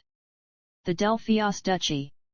Holding the entire northern region as their territory, they possessed the most overwhelming power among the empire's four major noble families. To put it bluntly, the Northern Duke. The news that such a family sent their heir to the academy made me feel that something big was happening. Oh, right. And Jezil Kali is said to be in the Department of Magic. Before the shock from the Northern Duke had even faded, another bombshell exploded. What? I said, bewildered. That meant there was a high chance that I and the heir of Kali would cross paths. To me now, the heir of Kali, who had ruined my family, was truly uncomfortable. I couldn't even figure out how I would handle her. Can I really pass by the daughter of the one who ruined my family without a care, even when I see her? I couldn't fathom it. Due to the complexity in my mind, I took another sip, downing the drink. 17 paths of each. After that, I started working as an assistant professor at the academy. The duties of an assistant professor were far more extensive than I had anticipated. Apart from simply taking over classes when other professors couldn't, various administrative tasks became solely mine. Before I arrived, I even asked Professor Cordelia if the youngest professor had handled such tasks in a similar manner. Oh, that. It's only until the assistant professor escapes from the administrative workload. Once you become a full professor, you all share the responsibilities. I heard such words, but nothing changed. Actually, normally, newbies shouldn't handle administrative tasks to cut them some slack, but since you handle it well on your own, it's convenient for us. I heard words like that from noblemtl.com. Well, in truth, that wasn't the most uncomfortable aspect. The most uncomfortable thing for me was hearing students and juniors whispering and gossiping as they looked at me. It was not an easy experience being regarded with pity and mockery by juniors who tried to impress me. But somehow, I endured it, and changing their perception became my responsibility. Those who worked at the academy were not judged by connections. The environment of a secluded island in the middle of the Mediterranean provided the academy with extreme insularity. Therefore, the reputation within the academy was not influenced by external opinions. All that mattered was skill. And, after Ariel withdrew, I became the overwhelming top student in the academy. I had confidence in my abilities. Eventually, even those who doubted me began to trust me when they realized I had the skill to teach them. Thus, my life as an assistant professor was passing reasonably well. Ariel sighed inwardly. Ideally, she just wanted to lock herself in her room, but reality didn't unfold as she wished. The place she was in right now was a party hall. Moreover, it was a party celebrating the emperor's birthday. Ariel had no positive feelings towards the imperial family. When her father died, she couldn't help but shudder at the memory of the nobles who followed the imperial family attacking her. Of course, thanks to the intervention of a saint during her official coronation, she managed to ward off the attack unharmed, but she still despised it. However, Ariel's physical presence was now at the party celebrating the emperor's birthday. Yes, she knew she wasn't in a position to complain about such things. She knew that, as the head of a noble family, she had to endure politics even if it didn't please her. But even though Ariel smiled outwardly, she couldn't help but feel a growing darkness inside her. It hadn't been long since the engagement with Eden ended. They had been engaged for almost 8 years, and she had to break off the relationship overnight. Of course, it was her choice. Above all else, her family was the top priority, so she chose to break off the engagement. But that didn't mean she had no feelings about it. No, in fact, even though she tried to control her emotions, her heart was in turmoil. So, Ariel wanted to somehow calm her restless heart, but ironically, it seemed like an opportunity for others to occupy the vacant position of her ex-fiancé. Many people approached Ariel, but the voices of the suitors who kept bothering her only annoyed her. Of course, Ariel knew. Someday, she too should get married. However, no matter how much she thought about it, she couldn't envision a future of marrying someone else. Perhaps it was because she had only envisioned a future of marrying Eden. When the future she had taken for granted shattered, Ariel hadn't thought much about other possibilities. Now, she knew that she could no longer envision a future with Eden. Since the news that Eden Keynes was living in the Count Duran's mansion, there had been no further updates. Therefore, Ariel could only vaguely assume that Eden was still doing well in Duran's mansion. Maybe he had married Sarah Duran, or was going to get married. Just thinking about it made her feel uncomfortable. With that in mind, Ariel looked around. Somehow, she wanted to find a way to clear her head. Escaping from the buzzing crowd, Ariel went to the balcony, holding a glass of wine. A conspicuously large moon hung in the sky. Yet, even as Ariel gazed at the full moon, the heavens seemed unusually dark. Damn it! When no one else was in sight, Ariel took a sip of champagne from her glass and comfortably let out a curse. Suddenly, memories of the past surfaced. Back then, with Eden, she would put on airs in front of others but let loose when they were alone. Why is that time coming back to me now? She chuckled wryly. What the hell is a divorce? Why did it end up like this? The engagement had begun as a political calculation. Though they had built up a semblance of human affection, the relationship fundamentally existed for mutual gain. So, when the situation demanded a divorce, Ariel dismissed Eden. Perhaps Eden would have done the same if he were in her shoes. At least, that's what she thought. If that weren't the case. No, it wasn't crucial to dwell on such thoughts. It was more important for her to believe that and focus on the future. She took another sip of champagne. As the glass emptied, she placed it on the balcony railing and leaned against it. Then, at that moment, someone entered the balcony. Who?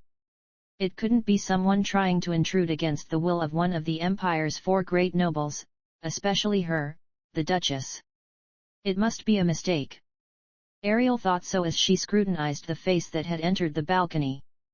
And the moment she recognized who it was that entered the balcony, her eyes narrowed. Ercole, Duke. Duke Ercole.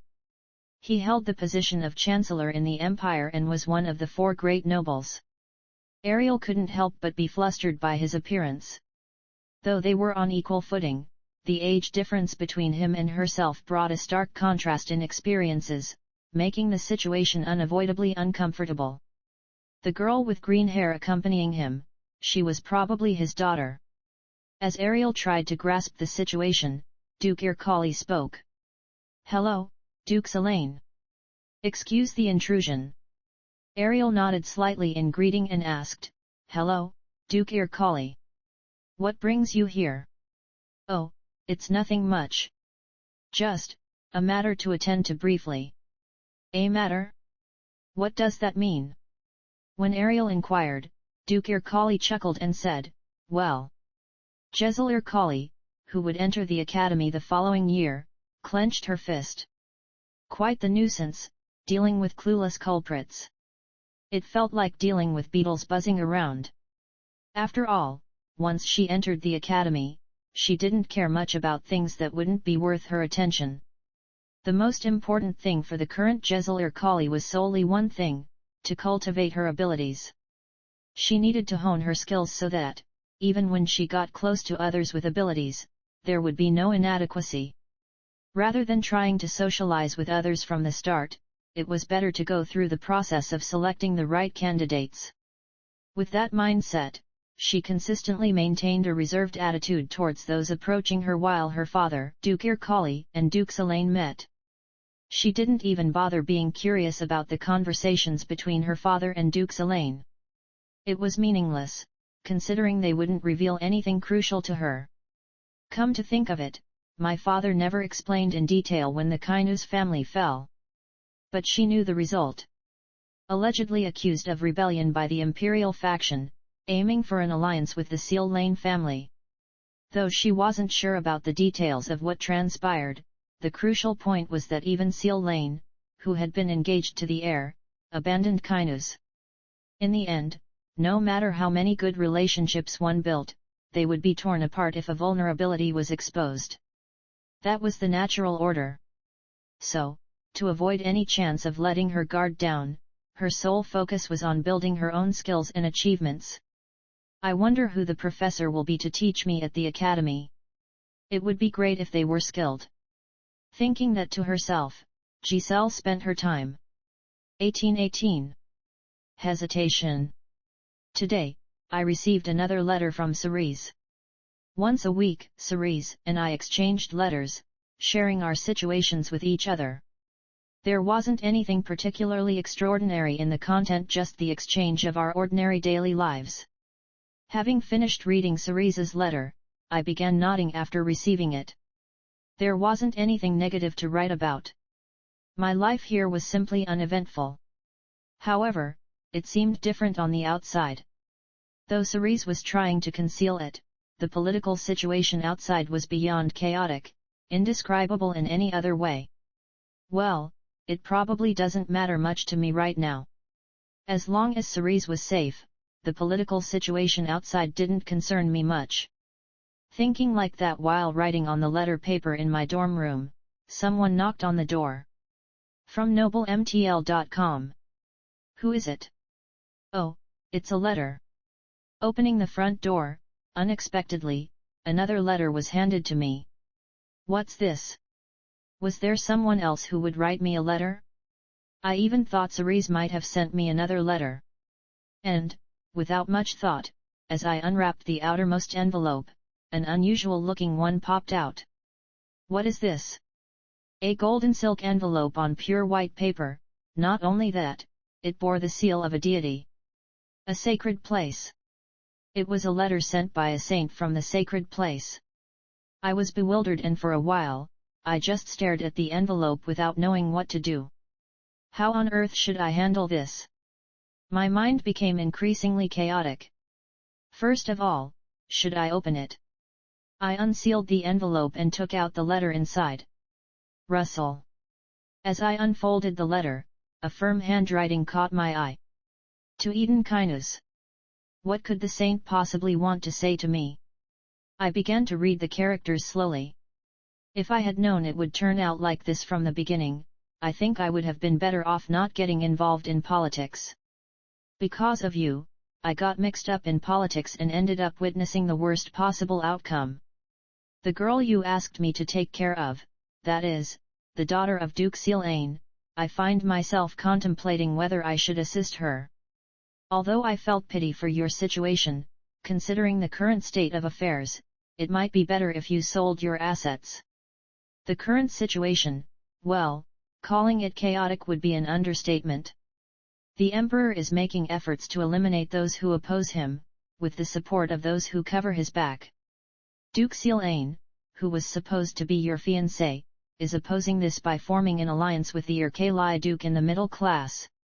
If things continue like this, not only I but also those who follow me will inevitably get entangled in politics. However, cutting ties with politics at this point has become an impossible task. I want to ask you. Even now, those who support me are urging me to actively intervene in politics and regain the former power. What do you think I should do? What can I do so that I won't be ashamed in the eyes of the gods? What I wanted to ask was only this. Accepting that letter, I immersed myself in thought. I don't know what response I should write. I already owe a debt to the saint. He helped me protect my fiancé, and even though we went through a separation, that fact didn't change. But I had no way to do anything. What advice should I give? I already have no power. Ariel holding hands with Urkali was the most disheartening news for me. Though I don't know what trick Urkali pulled, she acquired information that led to Kyanus possessing the Dawn Star and consequently plunging Kyanus into ruin. Father committed suicide, and the others scattered. And Urkali, the one who created such a situation, held hands with my former fiancé. Of course, Ariel probably doesn't know that Urkali is the one responsible for Kyanus' downfall. But even so, it wasn't easy for me to easily dismiss the shock I felt upon hearing that news. What's even more tragic is that, even in such a situation, I couldn't casually utter words of abandoning Ariel. Last time, I sought out Ariel to ask for her help as a saint. I was convinced it was the path for my own benefit. But now, what about it? What am I hoping for? I can't even be sure what path is for my own good. Even upon hearing that my former fiancé joined hands with my enemy, I can't bring myself to blame her. Do I still have lingering emotions for her? Even that, I'm not sure. I can't answer. It was overwhelming for someone who doesn't understand his own emotions to respond to a letter sent by the saint. So, I didn't pick up the pen. I didn't write a reply. I eventually gave up thinking about that letter. I can't affirm or deny Ariel, so thinking about it is meaningless. Instead, I decided to take a stroll around the academy. It seemed like getting some fresh air on my head might help clear my mind a bit. As I looked around, I soon spotted a woman. Hey? What are you doing here at this hour? Professor Cordelia noticed me and spoke. I looked up at the sky in response to her words. The sky was quite dark. I have something to think about, just for a moment.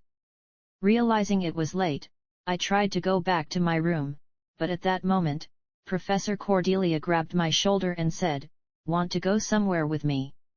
I gripped the staff in my hand. Before me, Professor Cordelia was smiling. "Come on, hurry up. If you don't want your skills to rust, you need to practice like this and maintain a sense of real combat. And you called me here when I'm already so busy. You're a combat mage major, aren't you? Can't just read fantasy books all day." In response to Professor Cordelia's words, I just smirked. Yeah, what can I do against this formidable general? I sighed reluctantly and spoke. "Look, I'm telling you in advance. The barrier is properly set, right? The academy training grounds had a pretty powerful barrier, but unfortunately, it couldn't handle the firepower of both Cordelia and me." Professor Cordelia nodded and chuckled. "Don't worry. Do you think I forgot to set the barrier properly? And, do we even need a barrier? Just in case." She chuckled at my words and raised her staff. "All right, let's start with something light." She summoned a chain lightning, a fourth circle spell. Light? What's light about that? I widened my eyes and followed the flow of magical power in the spell. Ah, the nasty personality kicked in again, twisting the spell. Snap! The chain lightning shattered with a blue glow. Oh, still usable. I'm your disciple, after all. This was Cordelia's specialty, and mine as her direct disciple. Analyze the opponent's spell, dig into its weaknesses, and crush it. That led to the title Professor Cordelia earned Anti-Magician. I immediately gathered magical power. The most complex magic I could use, the third circle ice sphere. And the attempt to create it was promptly destroyed by Professor Cordelia. The cold that froze the air disappeared in an instant. Is it a lack of creativity? Well, you see. Instead of mixing words, I raised my cup. Fire arrow and the ice wall, two types of magic. Both were in the second circle, but they were not to be ignored. Perhaps finding it difficult to reverse multiple spells at once, Professor Cordelia chose a different approach. Nullification. Nullification, a second circle spell that injects magic into the opponent's spell, turning it into a chaotic mess. One for nullification, one for reversal. Two spells shattered simultaneously. And, at the same time, she conjured another spell. A sixth circle magic, Storm. If you can block this, I'll consider it a pass. And if I can't? Well, since your mind will be scrambled, I'll probably give you a hard time, right? I'm a professor now, you know. If a professor is worse than a student, is that really a professor? TCH. I activated my spell. Sky's Eye. From noblemtl.com. It was the only fourth circle magic available to me in this state. Professor Cordelia's creation, analyzing the flow of magic to find weaknesses. My mind delved into the tiny gap. Gradually, it approached the interior of the spell, starting to shatter its weak points. And at the end, I encountered the core of the spell. Breaking even that, a gust of wind accompanied by a blue light swept through. The sixth circle magic was shattered. Well, you still have some skills left, hey. Professor Cordelia looked at me and remarked, geez, close your mouth, you look like you're about to collapse. Cordelia Professor, having heard my words, burst into laughter. 19 beneath. Looking at me, who was panting heavily, Professor Cordelia spoke. What did you do to be so exhausted? I was dispelling a six-circle magic. Isn't it tiring if it's not? Upon hearing this, she shrugged her shoulders once and said, oh, come on. Don't exaggerate. It's nothing special. As Cordelia Professor spoke, tapping my back, I retorted. What's nothing special? Cordelia Professor looked at me with a smile, then opened her mouth. Has your complicated mind eased a bit now? Excuse me. I looked at Professor Cordelia. She shrugged her shoulders without any expression and said. Why? Weren't you taking a walk because something was bothering you? No. I mean, well, yeah, kind of. I stammered, not knowing what to say. Cordelia Professor seemed to find my hesitation amusing, chuckled softly, and said. But still, I'm your direct mentor. I know everything. Whether it's about using some strength or clearing the complicated thoughts in your head, is it okay now? You really know a lot about me. I said that and smiled. Well, still, honestly, it's not completely resolved. It's a dilemma that seems like it can't be resolved in the first place. Really? If it's such a dilemma, telling me won't make much of a difference. Well, it can't be helped. It was true. Although Professor Cordelia was a trustworthy person, the very topic that made me ponder like this was not something I could discuss with someone else in the first place. I nodded slightly to Cordelia Professor and said. I appreciate it, but I think I need to think about my concerns on my own. Still, thank you for caring. No, it's okay. Even though you're my mentor, should I just stand by quietly when I see my disciple struggling? Well, it's regrettable that I couldn't be of help. I felt Professor Cordelia's hand gently patting my shoulder. Her hand was strangely warm. If you need help, just say the word. I'll listen to your story while buying you a drink or something. Feeling the warmth of that touch, I could finally relax and smile. Haha, thank you. Really? Professor Cordelia looked at me with red eyes, and I looked back at her. If it's this person, maybe it's okay to share some of the story. After a moment of contemplation, I spoke up. Just, what should I say? Professor Cordelia looked at me, listening to my words. In the past, there was someone who did me a favor. I said that and turned my gaze to the sky. Thanks to that person, things were resolved luckily, but now, looking back, it seems like that person ended up in not so great circumstances. Why am I saying all this? It's not like I'm drunk. Maybe I'm just intoxicated by the night sky, the dawn breeze, and the warmth I felt in her hand. But, that person asked me. What should they do? Even in that situation, they gave me the choice. Professor Cordelia silently listened to my words. Looking at the sky, I continued. But, I couldn't bring myself to answer that question. I couldn't even say whether they should make a choice for themselves or make a choice for their own sake. Having said that, I laughed. No, honestly, I can't even be sure of what I truly want. So, what to do? Well, I don't know. I really don't know. Hearing my dilemma, Professor Cordelia opened her mouth. If you don't know, what about leaving it as it is? I looked at her. Professor Cordelia made a thoughtful sound and continued. You said that you're troubled because you don't even know what you want. But is that really a big problem? After all, it's not uncommon for a person not to know their own heart. I felt like I had been hit on the head with a hammer. She continued. If you're troubled because you don't know what you want, is that such a big issue?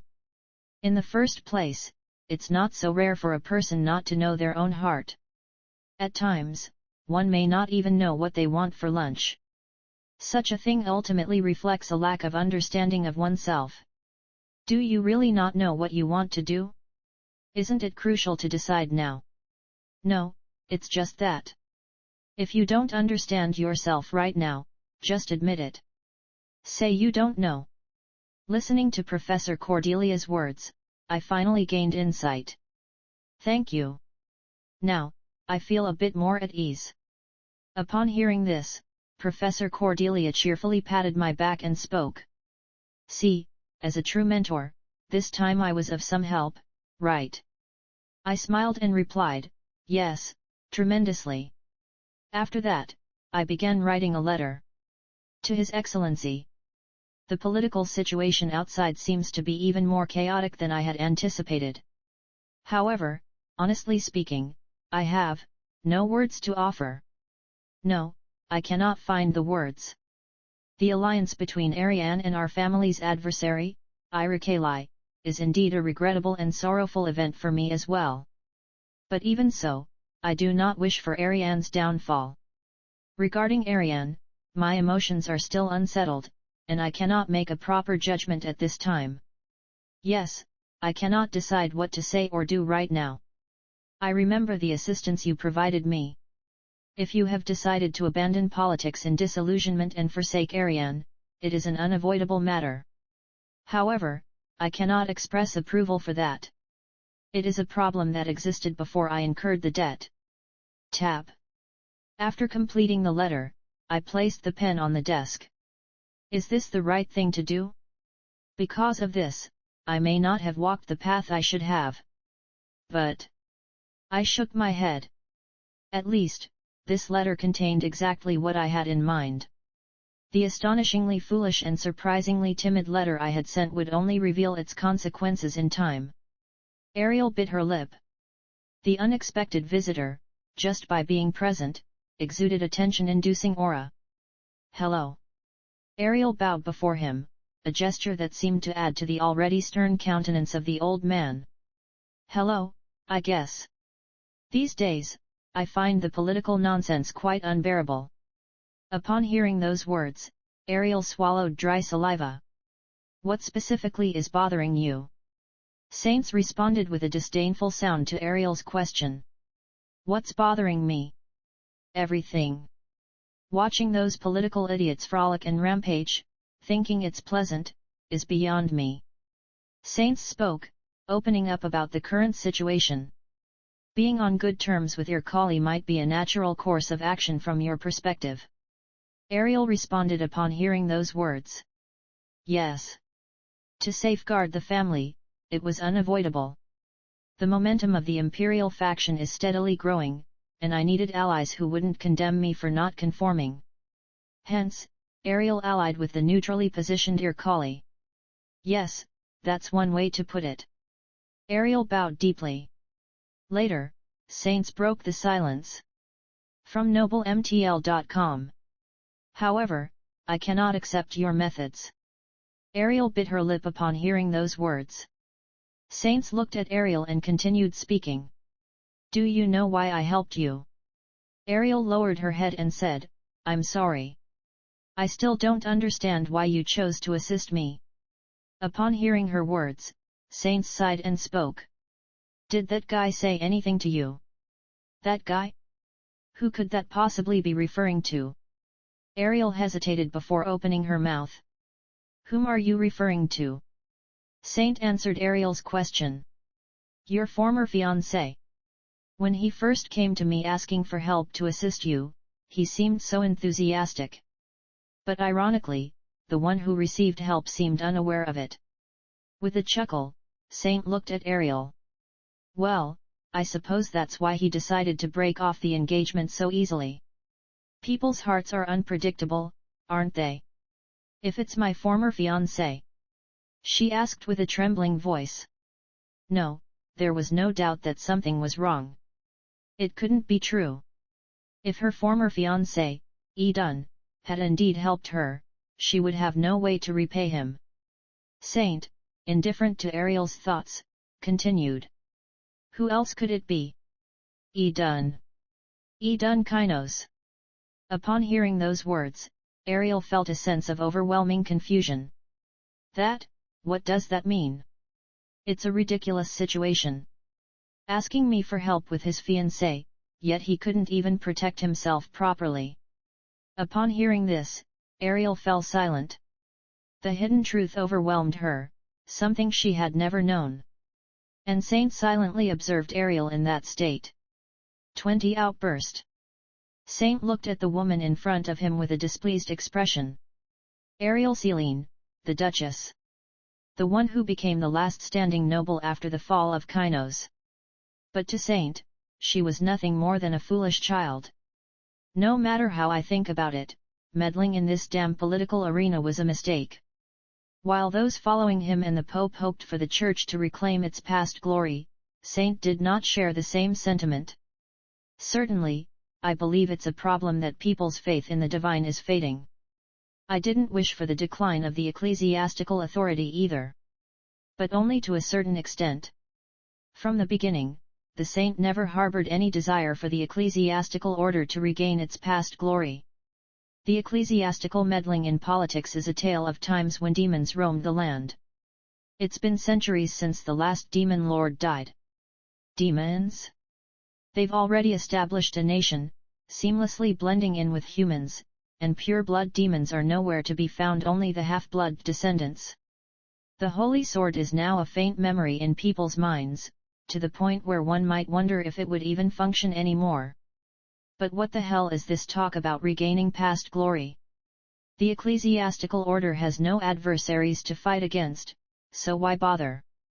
In the distant past, the ecclesiastical order was known for indiscriminately burning people at the stake, but when was that? In short, unlike those who followed him, the saint had no intention of regaining the glory of the past, nor did he have the desire to do so. In such a situation, there were two reasons the saint got involved in politics. A sense of responsibility toward those who followed him, and he got swept away by the tale of youth. 2 reasons. As he asked for help on behalf of his fiancé, it felt like something out of a romantic novel, with him resembling the male protagonist. Enchanted by the sight of him abandoning a situation that was undoubtedly advantageous for him just for the sake of his fiancé, he couldn't help but be captivated. Although he was nothing more than an old man wondering how much longer he had to live, he found himself wanting to casually watch over the dazzling tale of youth. And that thought was shattered all too easily.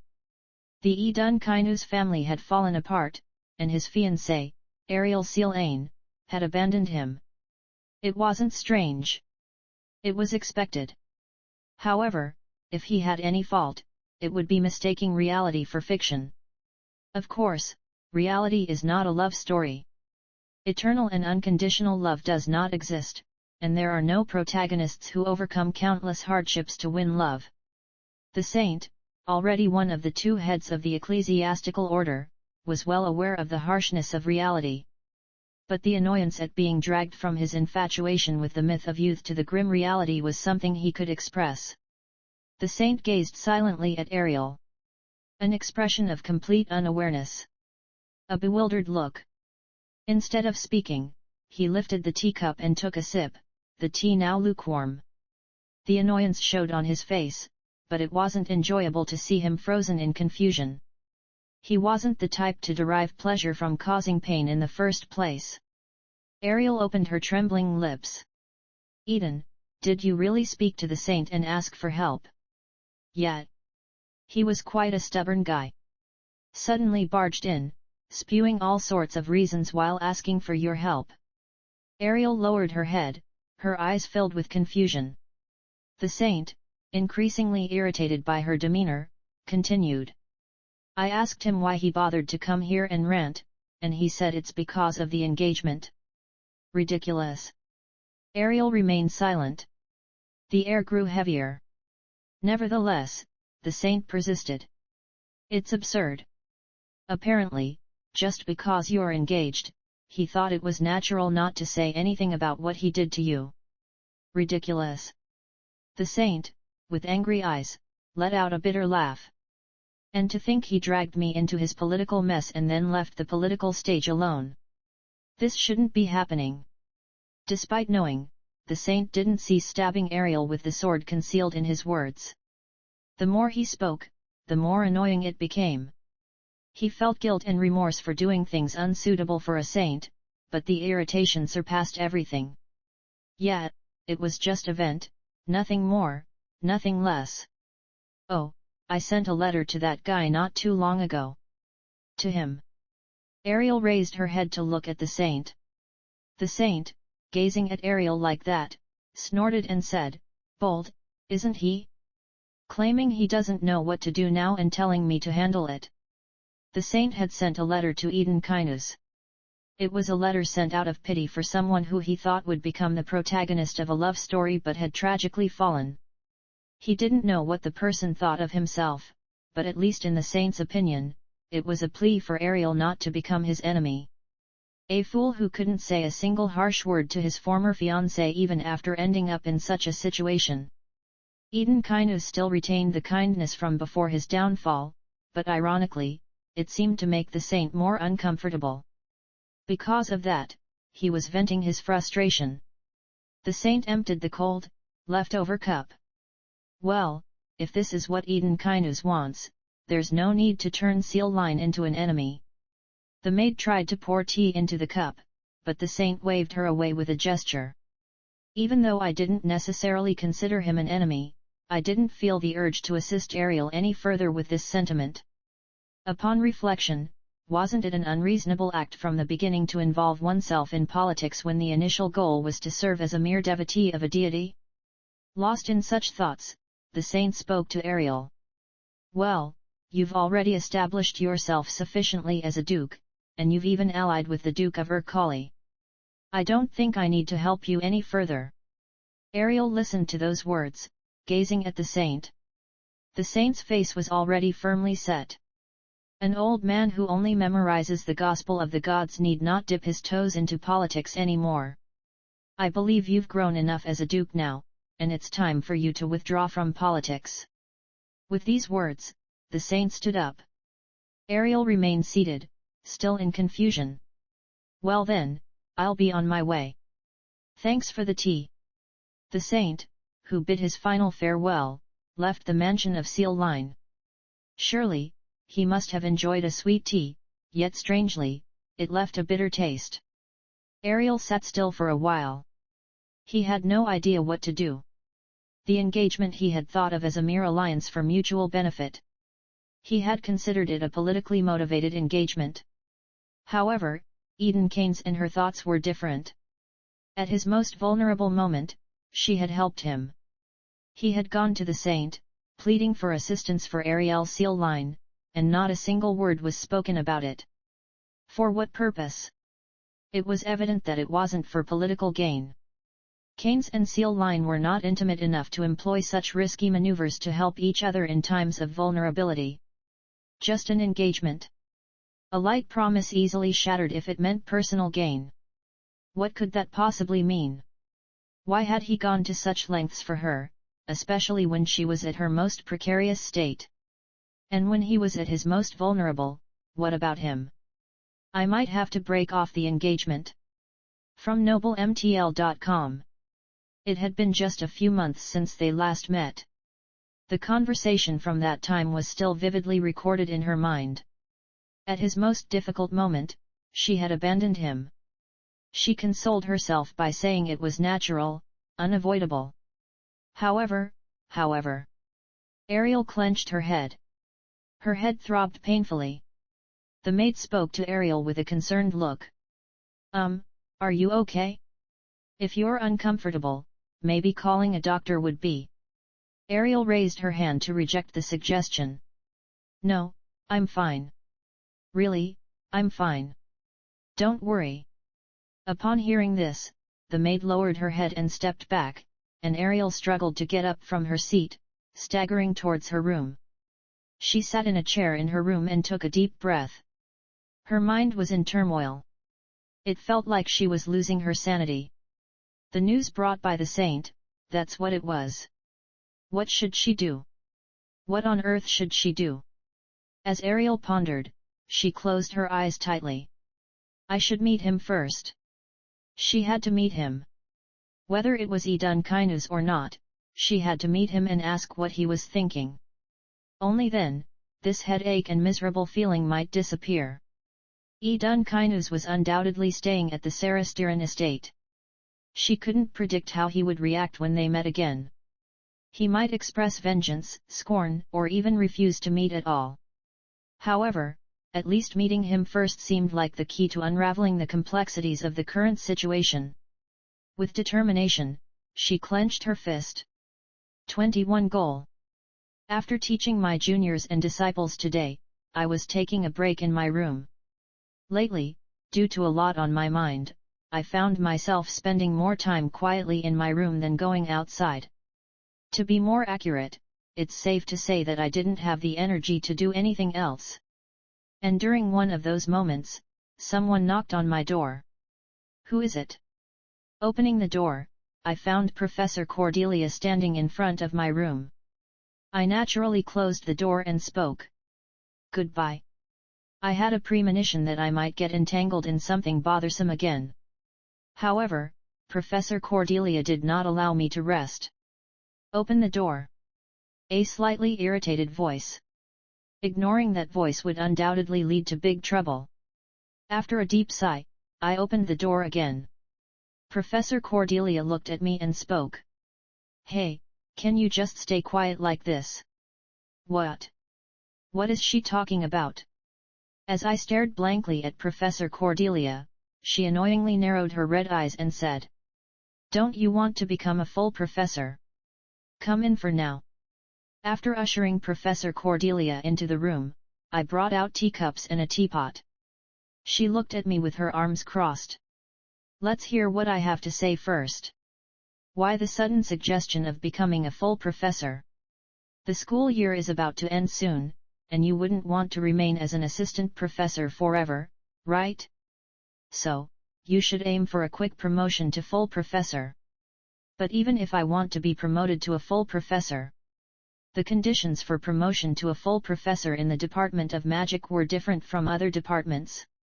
While other departments verified skills, the condition in the Department of Magic was to achieve academically meaningful results.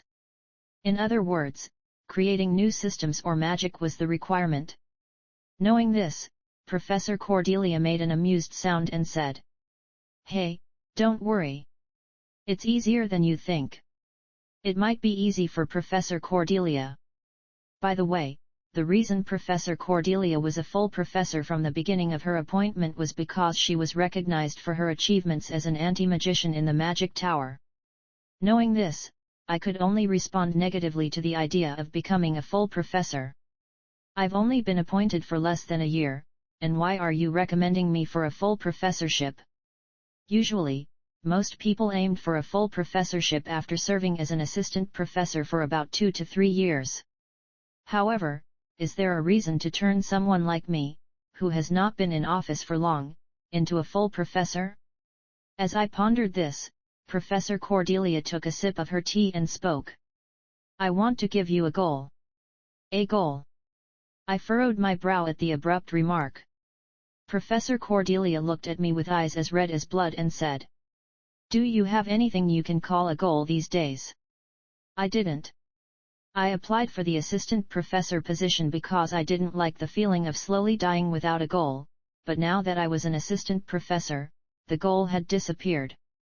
To someone like me, Professor Cordelia had said. People wander without goals. You haven't been coming out of your room lately, have you? What were you planning to do during the vacation? After returning to Saras's mansion? I don't know. See? Since the time you looked upset not long ago, it feels like you've been completely absent-minded. Was it apparent even to others? I bit my lip slightly. So, it's only natural for a teacher to give assignments when the disciple is foolishly idle. In short, she had come to deliberately give me something to do because she was worried about me. Well, becoming a full professor by the end of the vacation. That's the homework I'm giving you. I appreciate the thought, but can I really do it? Upon hearing that, Professor Cordelia widened her eyes, looked at me, and burst into laughter. Ha ha ha, what are you worried about? Hey, I'm the one who knows your abilities, and if it's you, can't you do it and even surpass others? I heard those words and felt a peculiar trust from her towards me, causing a tingling sensation in my chest. Thank you. Professor Cordelia patted my back and nodded approvingly. Sure, let's go ahead and attach Professor Jung's nameplate before the end of vacation. It might help with the entrance exams too, especially for the kids entering this time around. Hearing those words, I recalled something I had forgotten. Come to think of it, among the newcomers this time, there was Jezel Ikakalai. Perhaps noticing the change in my expression, Professor Cordelia spoke with a hint of confusion. Oh, right. Determined, I made a mental note. By the end of this vacation, I would become Professor Jung without fail. After all, Duke Ikakalai was already my enemy. Sure, I wouldn't do anything to Jezel Ikakalai, the Duke's daughter, but it was equally undesirable to be mocked as an assistant professor by the daughter of my enemy. All right, decision made. I will make sure to strive and become Professor Jung by the end of this vacation. Though Professor Cordelia seemed visibly taken aback by my words, she earnestly patted my head and smiled. As Professor Cordelia left the room, she sighed deeply. Encouraging such a foolish disciple was one thing, but she couldn't shake the feeling that something was going strangely. Well, it's good that he's enthusiastic even if it's in that way. Professor Cordelia pondered about her student, with only about 2.5 years difference in age. In the world's eyes, it might be seen more as a relationship of learning from the same mentor than a master-disciple one. However, her disciple, without caring about such distinctions, consistently treated her as his mentor. That was commendable. Despite his innate status and exceptional talent, he remained respectful to everyone. From noblemtl.com. That's why she had taken him as her direct disciple and cherished him. Being the successor to a dukedom wasn't important. What mattered was that he was her disciple and wielded her magic. And when her former disciple, who had left upon graduating from the academy, returned to her side after facing hardships in just a few months, she couldn't help but worry about him. It was even more pronounced since his expression had darkened. Thus, Professor Cordelia went to find him, hoping for the return of his vitality. Fortunately, he seemed to have succeeded somehow. Thinking about it, she smiled faintly. Well, then. I've helped a disciple who couldn't get his act together even after becoming an adult. Now, shall we prepare for the next semester? The next semester would not only include Giselle Iricolai and Vanessa Delfier, but also various talented and dangerous individuals entering the academy. Thinking about it, after becoming a professor, Eden might regret the timing of his promotion. Cordelia chuckled to herself. So, first, let's prepare for the entrance exams, shall we? Entrance exams were one of the most crucial tasks in selecting gems, requiring careful consideration. The academy professors were also deeply involved. Suddenly, Professor Cordelia felt a thought flicker in her mind. Once I become a professor, should I have Eden participate in the entrance exams? Ariel rested her chin on her hand, contemplating something while looking out the window. My lord. The attendant in front of her spoke, and Ariel made an apologetic sound. Sorry, I was lost in thought for a moment. You may leave now. I'll have Celine handle that matter. Ariel shuffled through the documents, passing them over. The attendant bowed deeply and left her office. As soon as he disappeared from view, Ariel stretched and closed her eyes. Perhaps sitting for too long had made her eyes stiff. She stood up, walked to the window of her office, and looked outside. The sky had already started to darken as the sunset painted the world in hues of red and gold. Beautiful. She uttered that brief remark and instructed her maid to tidy up her place. Well, at least today ended relatively early. Certainly, she had never been idle since becoming a duchess, but these days were particularly hectic. Finishing work around dinner time was a miracle. There was time left. What should she do? Ariel entered her room. However, she couldn't think of anything in particular to do. As she pondered, Ariel suddenly looked at the chessboard placed in one corner of the room. How about a game of chess after a long time? After becoming a duchess, she had been too busy to find time for chess. She unfolded the chessboard and arranged the pieces. However, there was no one sitting across from her. Looks like I'm fishing over there. Suddenly, a voice that had laughed and said that to her came to mind. The one she used to play chess with was not in front of her. Let's just play. Ariel tidied up the chessboard again and simply lay on the bed. Until she met him in person, it seemed like there was nothing she could do due to the absence of the opponent on the other side. 22-22. Hatred.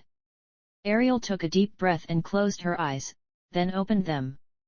What could make her so tense in this empire? She didn't know, but even the emperor wouldn't be to this extent.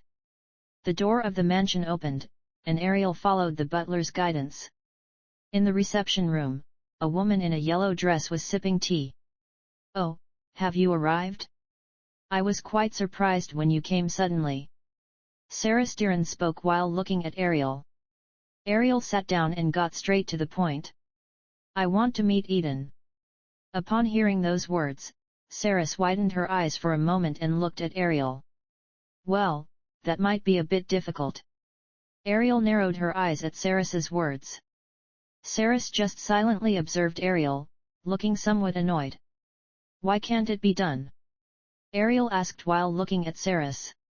Saris, seemingly irritated by Ariel's expression, chuckled. Do I have a reason to let you meet him? Ariel's expression became even more infuriated. In contrast, Saris showed no sign of wavering. Are you suggesting we engage in wordplay now? No, I'm sincerely speaking. Why should I try to fit into the Duke's company? Ariel glared at Saris, but Saris calmly took a sip of tea, then spoke.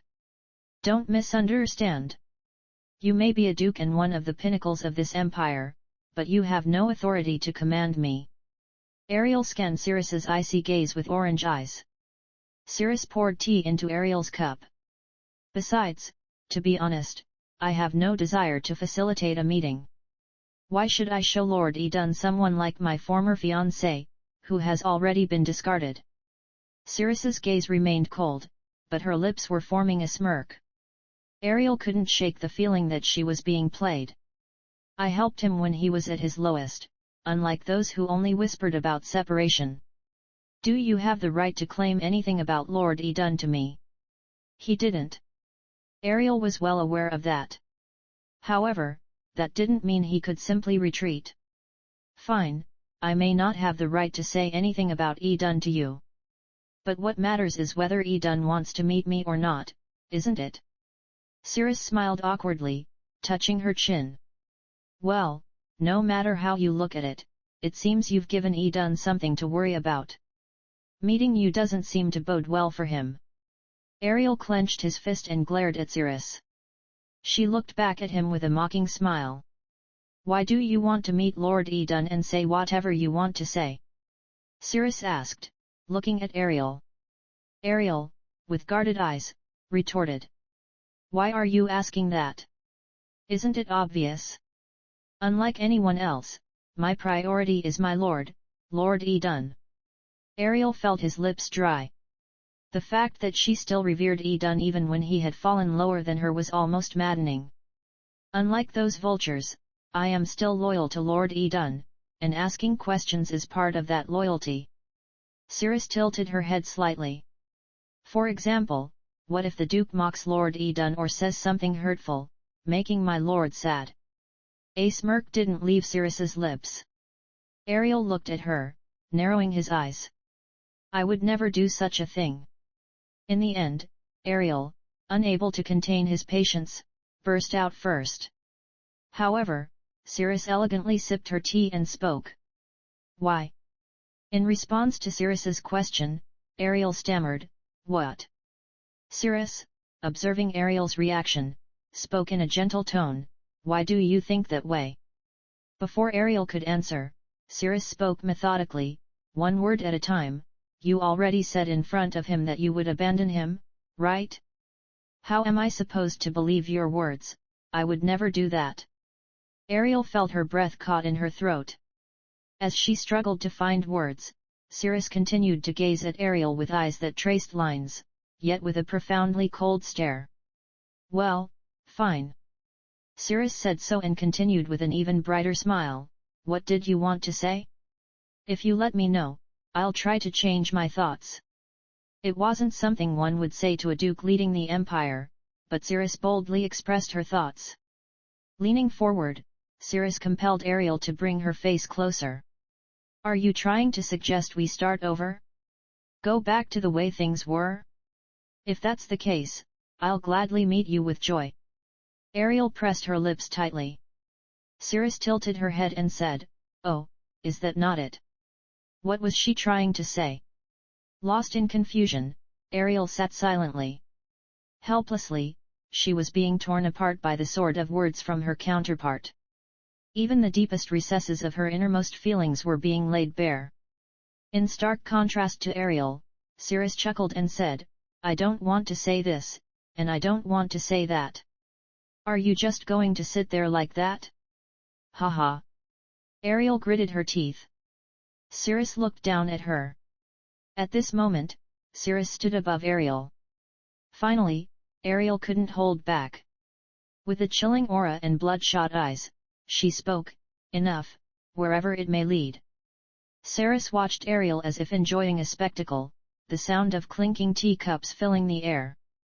Ariel stood up, facing Cyrus with a face full of anger. "Where is he done?" Finally wiping the hint of a smile off her face, Cyrus gently set down her teacup.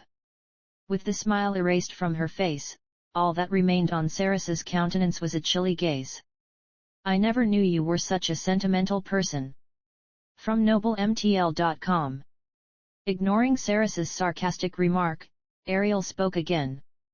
"Enough already, Cyrus. Where is she?" Cyrus tilted her head and made a humming sound before opening her mouth. "I'm sorry, but I can't arrange a meeting with Edun for you." Ariel grimaced as she spoke. "Don't talk nonsense. Do you think I came here to listen to your excuses?" Cyrus replied with the same cold gaze. "No, really. Because Edun is currently at the academy." "What?" Ariel's eyes flickered. Cyrus crossed her legs and continued speaking. "She's at the academy. On an island in the Mediterranean. I can't arrange a meeting because of that." Ariel looked at Cyrus in disbelief. But Cyrus continued, slow and calm. "She couldn't stay here any longer, that's what she said. So she got a job as an assistant professor at the academy and left the mainland." Ariel sat down in shock, unable to say anything. Still speaking in a slow, soothing voice, Cyrus continued. "I don't know who or what made her unable to endure the mainland, why she chose to work on the island. But I'm also sad that she left my side." Ariel remained silent, looking at Cyrus with a bewildered expression. Cyrus smiled at Ariel, who seemed out of place. "I liked Edun." A sudden self-confession. However, Ariel didn't say anything in response. "But one day, she suddenly told me she was engaged to someone else. It was really heartbreaking." Cyrus closed her eyes, as if recalling memories of the past. "But still, what could I endure? As long as he could be happy, it was fine, even if it wasn't me." Ariel knew what words would come next, but she simply listened in silence. Cyrus, who had closed her eyes, contorted her expression, wrinkling it. However, dare his fiancé, without even knowing his grace, abandon him? My beloved lord's heart was torn to shreds. Cyrus stood up and approached Ariel, whispering. "You're the one who made it like this." Pure hatred filled each word as Cyrus pressed down on Ariel. Ariel bit her lips. The blood started to seep due to the force, but she didn't care. Saris whispered to Ariel once again. Her voice was small, but the hatred contained within was so dark and red that it seemed to instantly stain even the sea. I don't know what Idunam will do, but I can never forgive you. Ariel just listened silently to those words. After saying that, Saris stood up, smiled again, and spoke. Just go away. 23 Escape. The semester had ended. Finally, winter break had arrived. With winter break here, students could rest, and although it was a short time compared to the students, the professors had to take a break and prepare for the next semester. Sigh. I sighed. I was contemplating how to achieve the short-term goal set by Professor Cordelia, which was to obtain the qualification of a Professor of Magic. The qualifications for becoming a professor in the magic department were different from other departments. More precisely, unlike other departments, the magic department required academic achievements. Whether a professor in the magic department was a combat mage or a pure magical researcher, they were ultimately researchers in the essence of magic. Therefore, even combat mages had to meet the academic performance requirements for the position of a professor. Of course, thanks to this, if one could produce clear results, they could quickly obtain the qualification of a professor, which was an advantage that other departments did not have. In my case, since I inherited Professor Cordelia's magic, I would have to create magic related to it. I already knew what kind of magic to create. However, the problem was, to actually use the magic I've conceived, I can't do much at my current level. The highest level magic I currently employ is a third circle spell. Even when combined with Professor Cordelia's magic, Sky's Eye, it only reaches the fourth circle. However, on the other hand, to bring the magic I've conceived to life, I needed to be able to use fifth circle magic. Fourth circle and fifth circle. One might consider it just a difference of one circle, but the gap between them was by no means negligible. Excluding the first circle known as basic magic, the second, third, and fourth circles are considered common magic, while the fifth and sixth circles are advanced magic, and the seventh and eighth circles are labeled grand magic. Thinking about the common perception of wizards from the second circle to the fourth circle as experts and the fifth and sixth circles as on par with high experts, it was reasonable to view the difference between the fourth and fifth circles as akin to the distinction between an expert and a high expert. Filling that kind of gap wouldn't happen overnight. However, I couldn't present the research results of a magic I couldn't even use.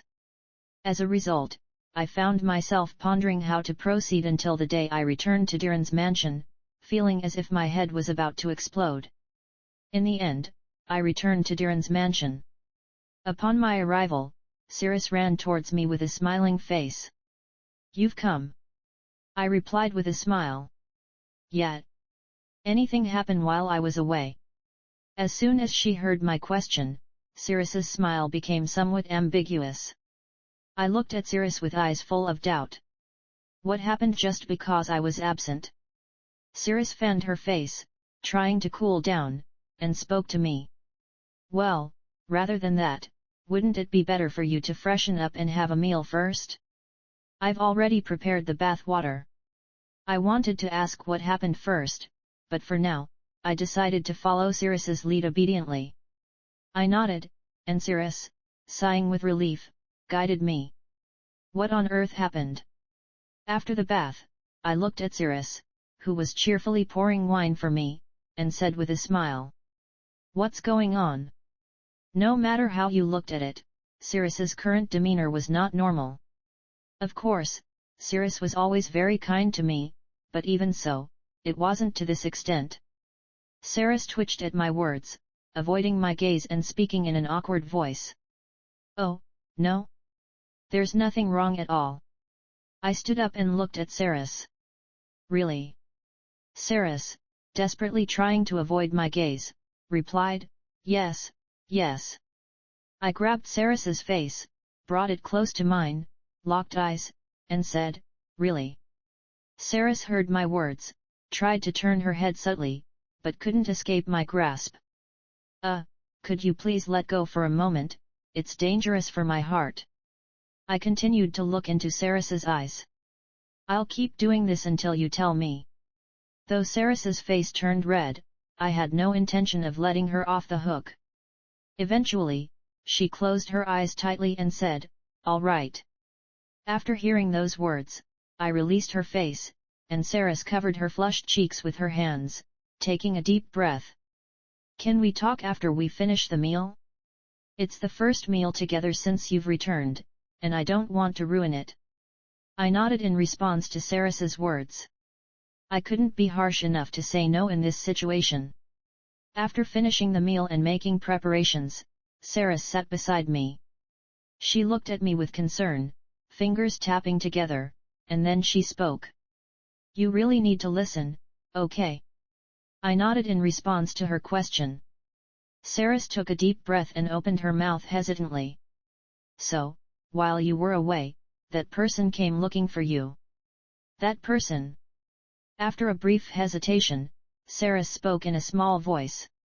"Ariel, Duchess Seal Line." As soon as I heard that name, I felt a thud in my chest, a resonating sensation. Why on earth had she come here? I urgently grabbed Saris by the shoulders and asked, "Ariel? Why?" Saris looked at me, sighed, and said, "She wants to meet you." Upon hearing those words, I stood there with my mouth agape. Why? She had clearly abandoned me. Of course, there were various reasons, and it wasn't solely her decision in the process, but in the end, it was Ariel who had abandoned me. But why in the world? She wants to meet me. From noblemtl.com. As I furrowed my brow, Saris looked at me with a sly smile and said, "Well, I don't really know the reason." What happened next? Blushing as if embarrassed, Saris lowered her head deeply. "Well, I got really angry and chased her away." "She got angry?" I chuckled inwardly. Saris, who had always treated me gently with a smile, getting angry was hard to believe. Even if she did get angry, it must have been on a cute level. I thought to myself with a smile.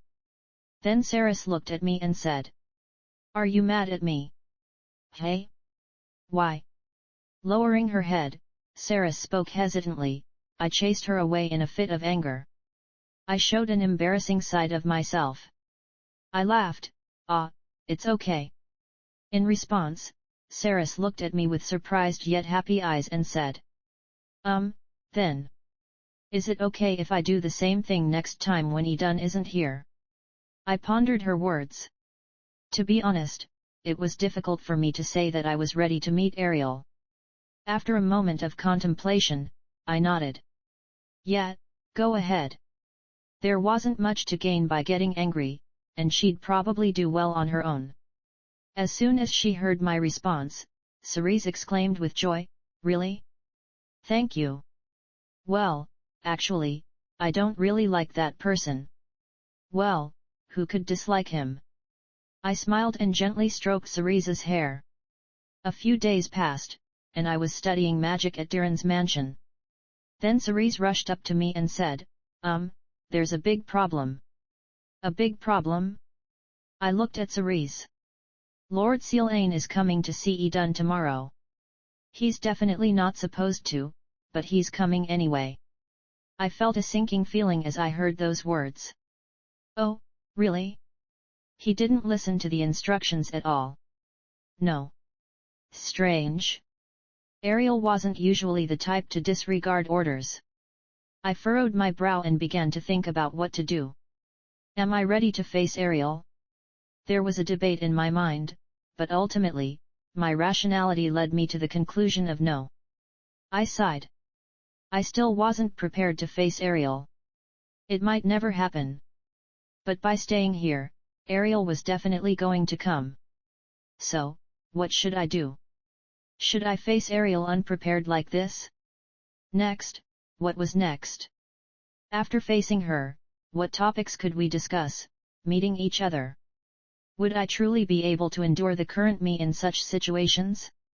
Yes. I nodded, and finally, I understood what I needed to do. Saras, could you help me prepare the things I need for the journey? I'm escaping tonight. 2424 North. On a brightly moonlit night, I packed my belongings. I wore a robe and a mask, all within a backpack enchanted with lightweight magic. Do I really need to go to such lengths? Saras looked at me and said. I bowed my head deeply and replied. Sorry, it doesn't seem like I can meet Ariel right now. At my words, Saras let out a sigh, then embraced me. There's no helping it. Please, do as you wish, Eden. I'll always support your desires. Saying so, Saras tightened her arms around me, pulling me in closer. Even so, it doesn't ease my mind. Having not seen you for a few months due to the academy, and now having to part ways again for a few days. I'm sorry. I'm always grateful and sorry. Saras lowered her head in response to my words. No, just seeing you smile is enough for me, Eden. In response to her words, I managed a bittersweet smile. And so, eventually, I set out for Dalen's mansion on this moonlit night. There was something more than just not wanting to get involved with Ariel, or more accurately, finding it difficult to get involved. Another reason for my actions was to complete my research findings. I am currently in a state where I have considered the magic required to obtain the position of master, but achieving the 5 circles needed for it was incredibly challenging. Logically speaking, a fellow who can't properly use 4th circle magic without the eye of the sky would hardly be capable of using 5th circle magic. The gap between an expert and a high expert, or even between the 5th circle and myself, was vast. But even so, I couldn't just sit still.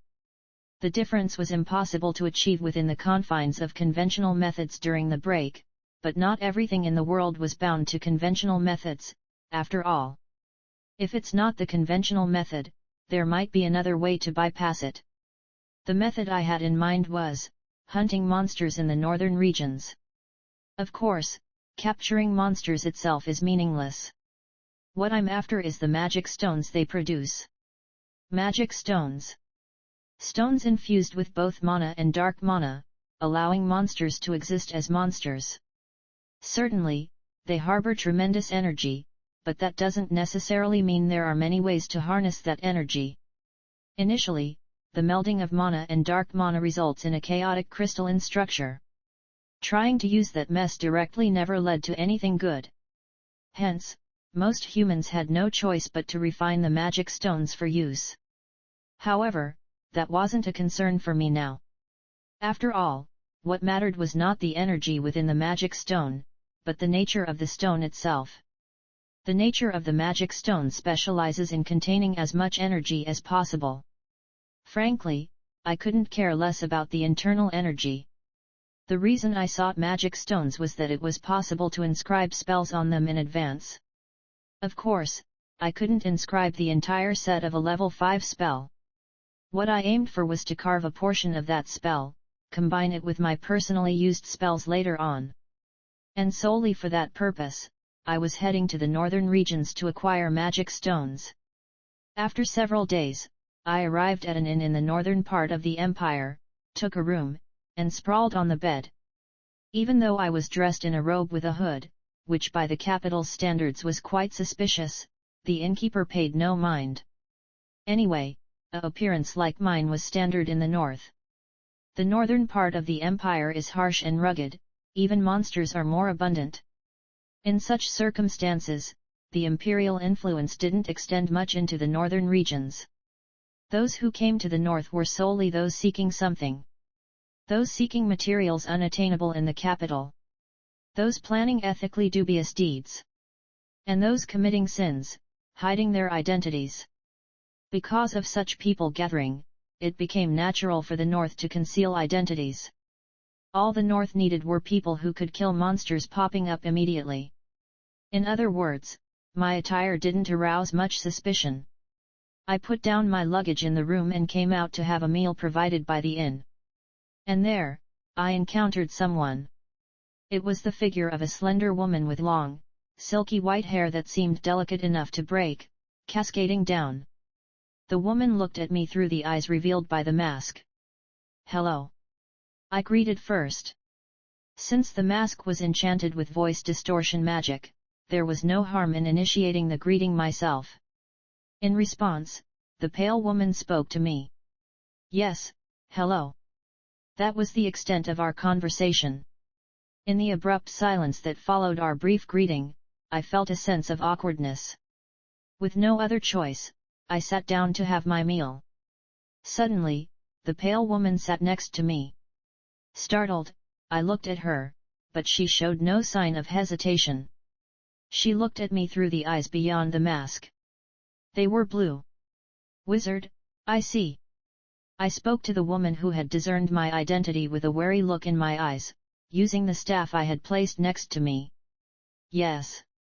The woman made a humming sound and continued to gaze at me.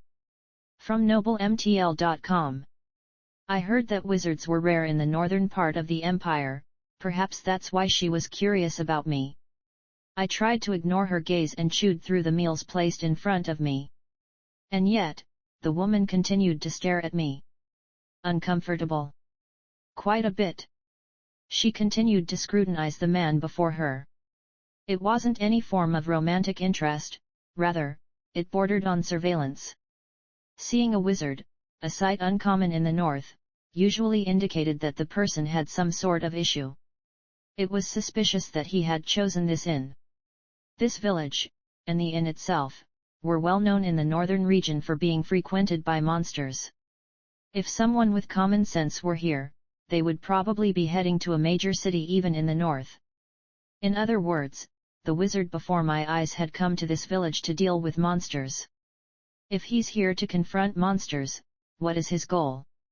It seems like he wants to use magic stones, but for what reason does he need them? As a rare wizard in the north, the woman paid even more attention, alerting her senses. If one inspector causes trouble, a more skilled person can handle it. But if one wizard causes trouble, she didn't know what kind of chaos might ensue. Whether he was aware of such thoughts or not, the wizard continued to chew and swallow his food. The woman, who had been keeping a close eye on the wizard, sighed inwardly. How did it come to this? With admission to the academy just around the corner, her father had decided to spend the remaining few months gallivanting around the north, concealing his true identity. The woman finished her meal, eyeing the wizard, and headed back to her room. She slumped onto the bed. Then, she removed her robe and mask. She unsheathed the sword strapped to her waist.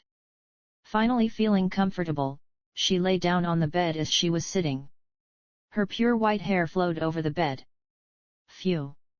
You're supposed to be the successor to the North, so you should at least know how the North operates. Check what's happening while you roam around the North. Recalling her father's words, the woman expressed a displeased expression. No matter how much there is to do to become the successor in the North, is it really necessary to do this? She let out a wry smile at the thought that crossed her mind. Vanessa Del Pius. The illegitimate daughter of the Northern Duke. A genius who reached the level of an expert at a young age. A knight who hunts monsters. The owner of so many titles was lying on the bed, rolling around, and sarcastically uttering, "How bothersome." Ariel crinkled her face. Cirrus closed her eyes, savoring the aroma of the tea. What's that supposed to mean? Exactly as I said. Lord Eden. He headed north because he didn't want to meet with you. Ariel pressed her lips together. He fled north because he didn't want to see her? How should she react to that? Of course, she had considered the possibility that he might be reluctant to meet her, but facing it so directly left her unsure how to respond. Cirrus, with a wide smile, spoke to Ariel. Well, anyway, it seems difficult to arrange a meeting with Lord Eden. Would you like to have a drink and chat, at least? Recalling Cirrus's words from their last encounter, Ariel remained silent, biting her lips. The more Ariel hesitated, the brighter Cirrus's smile became. Ariel stood up and said, "Then I'll be going." As Ariel left, Cirrus smiled and said, "Next time, don't contact me and show up so suddenly." Ariel tightened her expression and left Duren's mansion. 25-25. Hunt. Alright, got another one. I pulled a monocrystal from the monster's corpse. My clothes were soaked in blood, but there was no helping it. Well, I can just use magic to clean them later. More importantly, at the moment, catching even one more monster was urgent for me. The more monocrystals, the better. It was a natural rule. I wouldn't stop using magic after just 1 or 2 times, and it was advisable to gather as many monocrystals as possible until I reached the 5th circle. Not to mention, trying to fit that amount of essence into a single monocrystal was ridiculous. It was better to gather multiple crystals and fuse them to get the desired results. I placed the collected monocrystals into a pouch enchanted with magic. I had gathered quite a few, but I still needed at least 100 more. Darn it! Where are the 100 of them? When facing monsters in battle, one had to concentrate intensely, unsure of what might happen. And go through that process 100 times over. The feeling was as if even imagining it made the mind distant. But what could be done? I tightly gripped the staff. Though I could feel the magic slowly draining away, I had no choice but to gather mana stones. Fortunately, there was no need to actively search for monsters. They were scattered enough that a simple detection spell could easily find them. Strange. Is there a reason there are so many monsters? I felt a sense of oddity and tilted my head. It was a situation half filled with monsters and half filled with air. Even in a magical area, it seemed unusual to have this many monsters. It didn't stop there. There was another strange point. With this many monsters, why aren't they attacking people? The behavior of monsters was simple: survival and anger towards humans. Among them, the instinct to attack humans went beyond the instinct for survival. Therefore, monsters heard the word that anger towards humans was a God-given command. Monsters might not get along with each other. No, most monsters had a fierce nature, and they would fight even with their kind, or sometimes, especially with their kind. However, even so, the primary target for attack was always humans. If humans were nearby, monsters would attack them as if asking when they had fought each other. But in a situation where there were so many monsters, they aren't attacking. Something was strange. I bit my lip. There was no way these monsters didn't know that there was a human village nearby. So why? I rolled my head, unable to find an answer, and eventually spat out a curse. Damn it! There was no meaning in me alone pondering like this. Even if I miraculously found the answer, what could I do? It's not like I can take care of all the monsters alone, and it's a good thing if the monsters don't attack the village. Thinking so, I gripped the staff alone. For now, collecting mana stones was the most urgent task for me. And suddenly, I felt a gaze. I moved toward that gaze. Thanks to a quick spell, the owner of that gaze couldn't react to my movements. Hey, what's this? The owner of the gaze was the woman in pure white I had seen at the inn. I spoke while looking at her. What is it? The woman in pure white, either unaware she might be discovered or deliberately pretending so, had a surprised look beyond the mask. Are you watching me? As if momentarily pondering what to say, the woman in pure white looked at me with a determined gaze. Yes. A nod accompanied her words. I felt a sense of doubt at that response. Why bother? There was discomfort in being watched, but my primary curiosity was about why I was being observed. Then, after a brief hesitation, the woman opened her mouth. There aren't many wizards in the north. I already knew that. Wizards were a people who advanced through self-improvement via research. The uneasy north, not peaceful enough to sit idly by, had almost dried up in terms of wizards. I understand that. But does that justify watching me? There are many odd things in this village. A high number of monsters, yet they don't attack. So what does that have to do with? I scratched my head as I spoke. Do you suspect me? Is it related to that situation? Watching you gather magic stones. Yes, indeed, it was beneficial for me that peaceful monsters, who wouldn't attack unless they discovered a human, were scattered nearby. Thanks to that, I could gather a considerable amount of magic stones. However, even so, I was being watched. Hey? I can't just overlook that and move on. I concealed my body with a considerably high-level camouflage. The talk was that I was a skilled swordsman. If someone with that level of skill was trying to watch me, where could a fool who just sat still be? In all honesty, is there a way to know whether I am being watched simply because I am a threat, or if it's an attempt to attack when I show vulnerability? From noblemtl.com. I looked at her and spoke with an irritated voice. Laughable. So, were you deliberately hiding and watching me? You. I twisted my face, squinting. Are you looking for a fight? At that, the woman in pure white bowed her head. I didn't mean to. I just wanted to see if you were not a dangerous person. If it was impolite, I apologize. Apology enough, isn't it? Even with the apology, my anger didn't subside. I was not in the mood for someone to apologize after watching me without any reason. Then, the woman in pure white bowed her head. If an apology isn't enough, I'll compensate.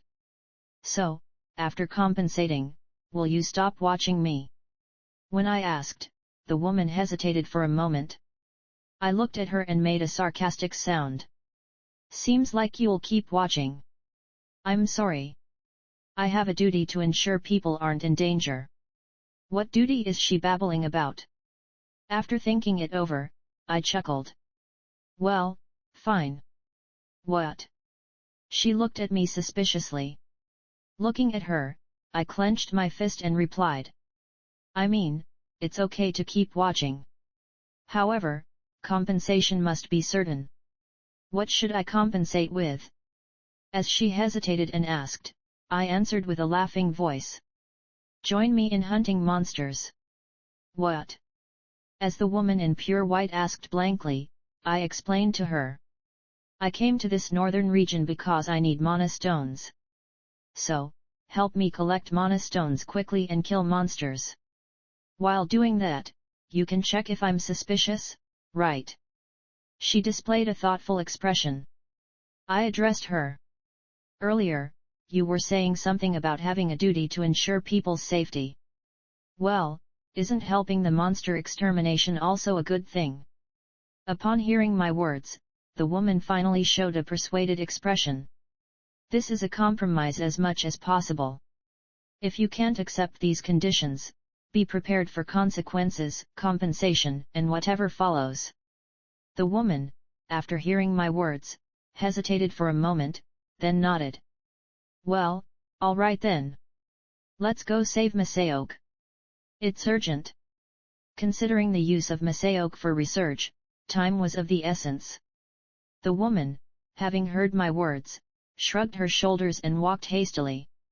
As soon as she spotted the monsters, she drew her sword and charged. When the number increases, there is a significant advantage. That is the essence of a driven hunt. It's difficult to face several opponents alone, no matter how strong or skilled one may be. There could always be unforeseen variables. Frankly, even if it's a weak goblin, what if it suddenly appears behind me with a dagger and stabs me? Since you can't predict such variables, an individual cannot handle multiple opponents. However, just becoming a pair changes the situation drastically. There's a monster behind. Watch out! I shouted to the woman and then cast a fireball towards the orc rushing from behind her. The orc hit by the third circle magic exploded on the spot. And the woman, who was looking towards me, shouted, "Watch out!" She rushed behind me in an instant and swiftly severed the neck of the goblin that was targeting me. In this way, the ability for someone other than oneself to defend against variables is already a significant help. After finally drying up the monsters nearby, I looked at the woman who was catching her breath and said, "Come with me tomorrow too. We need to find a lot of masaoke." The woman seemed slightly shocked by my words, but whatever. If she had issues, she shouldn't have been spying on me from the beginning. Who asked her to recklessly monitor others and get caught?